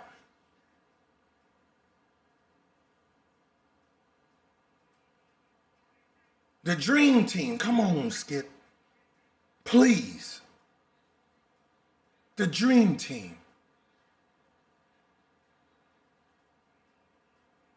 Do you not remember how we didn't know who played well or who didn't? We just knew we over that motherfucker whooping their ass, Skip. Beating the fuck out them. Huh? Whoa, we was motherfucking border patrol all around. Just fuck you, like we was whooping ass. Taking names, Skip. To this day, you pretend that there was a bunch of NBA players on some of them teams. Not in 92. Not in 92. Skip, there's only a couple. And then some of them played back in 89, but that was the last time they played. They played for like 2-3 minutes, but it wasn't worth shit. But think about the joy we had. Now think about the joy we had in last summer. Did that shit sound joyful? Huh? Game 1, Skip. I mean, fuck game 1. First game that was close. Oh my God. USA can't win shit. USA sucks. Oh, they're gonna get beat. Every American writer fucking killed her. I became a racist because I was the one standing up for the American team. Y'all hated me here in America for hating everybody else. That was crazy. Because I don't give a fuck about the other countries. Because I care about the red, white, and blue. Because I was an American. I mean, Skip, I don't know where we lost our soul. But shit, even back when you was little, even back then, even when black people couldn't do shit, Skip, black people didn't have rights, Skip. During the Olympics, they cheered the black people on, Skip. Look at that boy run, Skip. Even back then, they cheered, the blacks. It was beautiful, right? It's the only time black people felt wanted. Every 4 years, Skip. Hey, when them 4 years came around, black people, that motherfucker skippity-dippity-dippity-dip, they can walk around America happy than a motherfucker, Skip. But you telling me the narrative last summer was basically fuck the American team. All through. Who's gonna beat them? How they gonna get past this? How they gonna get past that? Game 1, Jason Tatum don't play. Instead of just cheering the fucking team on, our game 1 became the most negative shit in Paris. I went to Paris, Skip, to enjoy and root for my team. I couldn't take off the red, white, and the blue. I was at an all-white event, Skip. All white. I mean, shit, you know, you would probably be at classy. Oh yeah. Wine, they had the little straw hats, you know what I mean? It's like one of them high class shit. I'm in that motherfucker red, white, and blue. Fuck this all white shit. Let's go America. It rained, Skip. Do you think I gave 2 fucks about moving, Skip? Listen, Skip. I was so proud from 92 that when I was there, all I thought about was the original Dream Team. The event started, 8 o'clock? I was in my seat, 5 o'clock, Skip. We had a bleacher. There was a bleacher fed about 400 people. I was the first motherfucker on the bleacher, Skip. Waiting, happy than the motherfucker, Skip. Just sitting there, just watching people go by. Wouldn't move for shit, Skip. I didn't have to pee for nobody. I made sure I didn't drink no water, dehydrated like a motherfucker out there. I didn't care. All white party, red, white, and blue, waiting for the American boat to come by. I didn't cheer for not another boat. Give a fuck about they boats, Skip. Only the American boat is what I was waiting for. I mean, to be honest, I wish I had a fucking speed button so I could speed through that shit. Oh, what the fuck? I was over there. They spent the boat on that motherfucker. God damn. The fuck is going on so long? I'm out here fucking 4-5 hours waiting for the American boat. But I can tell you, when they came, Skip, and motherfucker LeBron James is in that motherfucker like this. Yeah. Oh, Skip. I faded, Skip. I can tell you, Skip, to be honest, I technically didn't see nobody else. Woo, shit. Is that the king there wearing all white? God damn. I felt sorry for the American basketball team, like America disappointed our basketball team. The media disappointed the American fans, made the basketball experience a horrible one. You tried to push Jason Tatum over the coach. Now the coach got to answer fucking questions. Then he got to pretend that this is all part of the plan. He got to bench Joel Embiid. He got to do this and do that. And it became a shit show. Everything but the game. And then when we won, what was the narrative? Not we won gold. Curry saved us. Curry saved us. Curry saved us. No! Curry was out there cooking them motherfuckers. That's what he was doing. He wasn't saying it. He was out there cooking them. Oh my God, did you see it? Were you seeing it? He nighted the whole motherfucking world.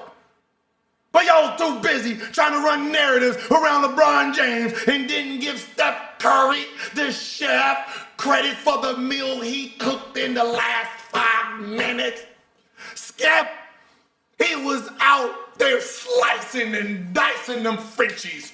I almost got damn near unengaged the way I was celebrating, the way he was out there Vuittoning these motherfucking Frenchmen, slapping them the fuck around all through that fucking court.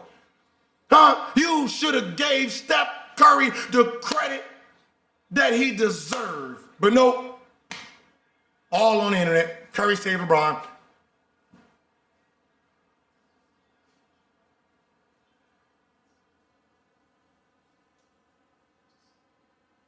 And then Noah Lyles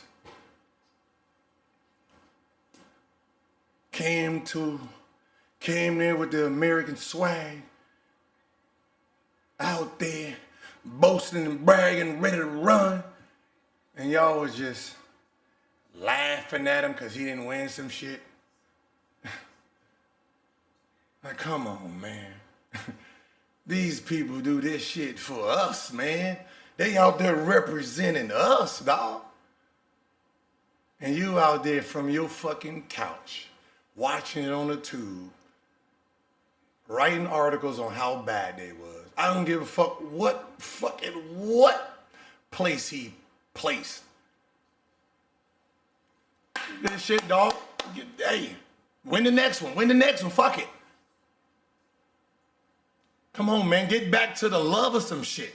You hatred motherfucking clickbaiting ass motherfuckers need to do something else but be able to judge sports.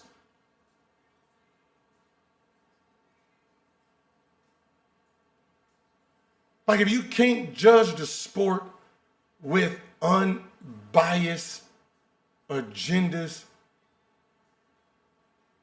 then you should just do something else. Because you're not being fair to anyone. Man, Skip, I hope this is the last time we have to meet in these terms. I mean, out there, I never thought I was going to meet you like this, Skip. Right? I thought we would meet and I get to learn from one of the greats, you know, on how to do this. But, you know, sometimes you got to take out the top to let them know how good you are. Like, I mean, Skip, I mean, when I get to pick some shit apart, Skip, it's hard to beat me, Skip. Nah, not in this form, Skip.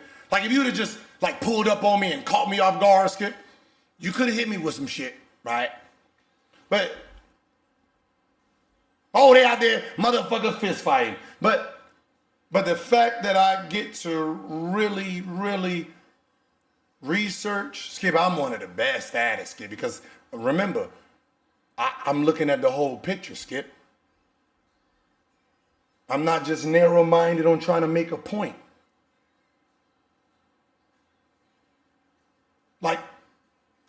like this, Skip.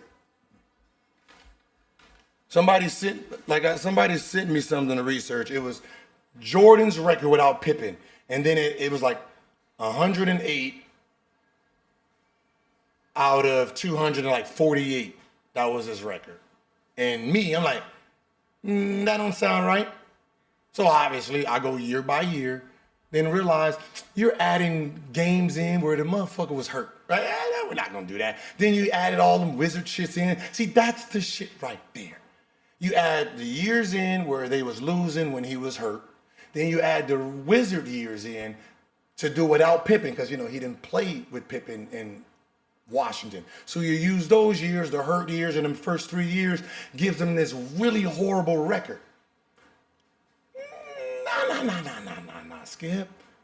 That's bias reporting. That's bias reporting. If I'm going to be biased, I'm going to say I'm biased. Like, here, this is another stinger, but remember, Jordan is number one, so what I say don't even matter, Skip. Okay, Skip. Now, Skip, in another video, you said something about, hold on.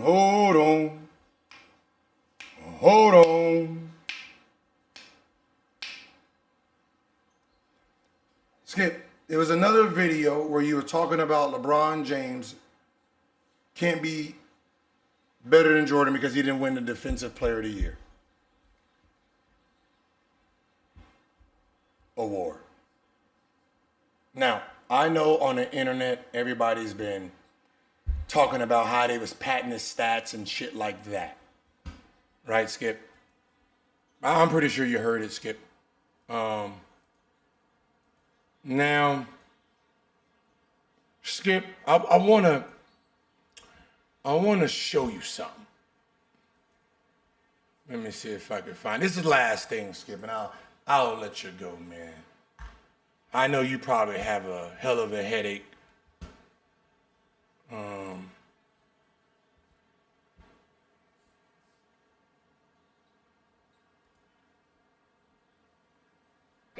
Scott takes it in the...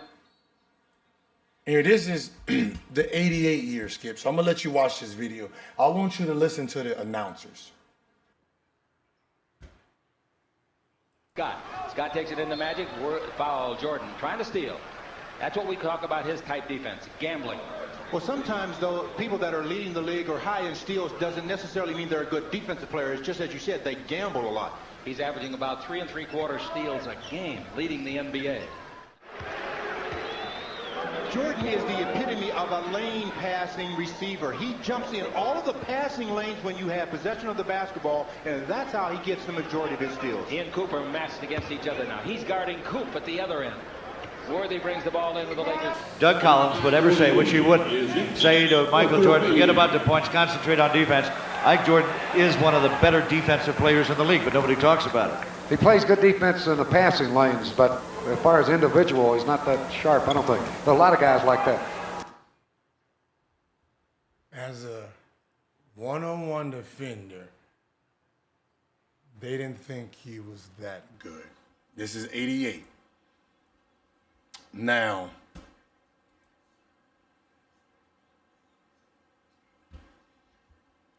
Skip, so I did research from the 88 year. See, I didn't want to use any of this because it was irrelevant because I am a Jordan fan. But just to let you know, when you come at someone like me, you gotta come full force because I'm coming with everything. So I dug into that. You said Defensive Player of the Year, and I went to go research it. Out of everyone Michael Jordan guarded in the 82 games, the all-star players, the all-star caliber players in the 38 minutes that they averaged 25 points against Michael Jordan. 4 rebounds, 4.2 assists. They made 9.9 field goals out of 18. They shot 50 fucking %. Okay? That was the All-Stars. Non-All-Star players. The non-All-Star players played 33 minutes. They averaged 19 points against Michael Jordan. 4.8 rebounds, 4.4 assists. They were 7.8 out of 16 shots. Adrian Dantley averaged 18 points. I got a hope. Ron Harper averaged 18 points in the playoffs.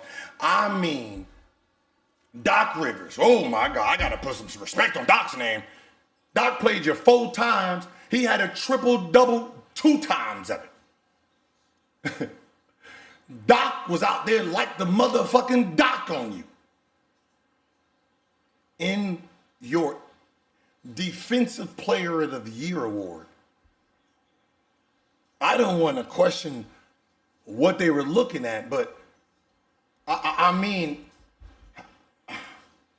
for the all-star players, all the all-star, I mean, shit, I think I got a list of everybody's names, Skip. Skip, just to show you how detailed I am, Skip, I got every fucking person he played against in 88, Skip. Everything, God damn it. Everybody he played against. Skip. I mean, to be honest, motherfuckers had career highs against the 88 Defensive Player of the Year winner.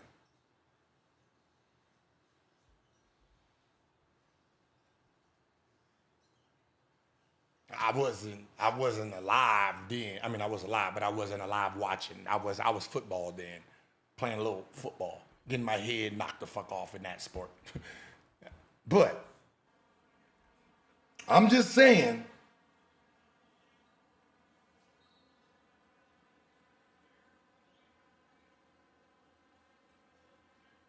but none of this changes my opinion about who the greatest of all time is for me. Just like being 4 and 6 for LeBron being second, or Kobe being third, or Magic Johnson. My top, be honest, Skip, my top 20. The only negative thing I gotta say about somebody like really critique will be who the fuck is fucking 400? Fuck him, right? But my top 20? Oh no, Skip. No, that's all great. That's all greatness, Skip. Greatness. Every last one of them motherfuckers is greatness. I mean, Skip, I'm gonna just be honest with you. When you watch these people, like, I don't know if you can see, Skip, but that Cleveland motherfucker over there, that's probably Kyrie shit. That that's a wizard. I don't think he's from here. I really don't think Kyrie Irving is from this planet. The way this motherfucker out there that be maneuvering, this man right there, number 2, watch, he gonna do some slow, okay? But him, and it's his birthday, right? I want everybody to say happy birthday to Kyrie Irving, the wizard.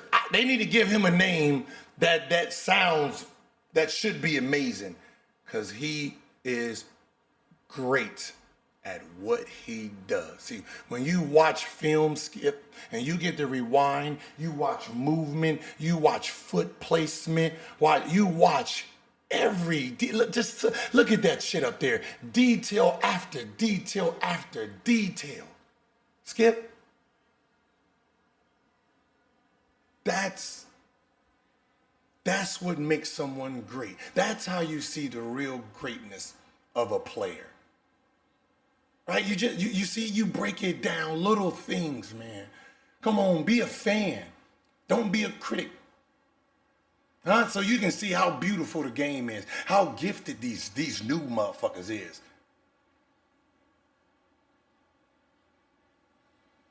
Now I'm gonna let you guys leave. And I hope you guys enjoy your Sundays. Happy birthday, Kyrie. Legend stay legend. Skip, aspirin, lay down. You probably gonna be sleeping probably about 2 hours anyway to wake up at 2 and do what you do.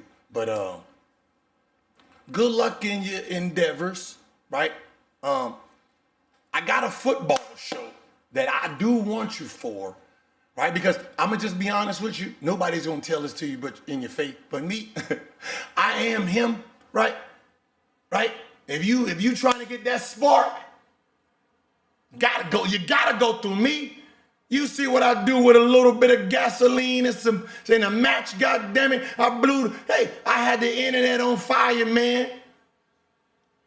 I got everybody in their mouth. I got Brendan Jennings calling motherfucker out. Everybody want to play one-on-one now. The whole internet want to play one-on-one now. Skip, I give you that, Skip. That comes from here. Huh? I got everybody jumping on the bandwagon. Motherfuckers out there getting in shape trying to play one-on-one.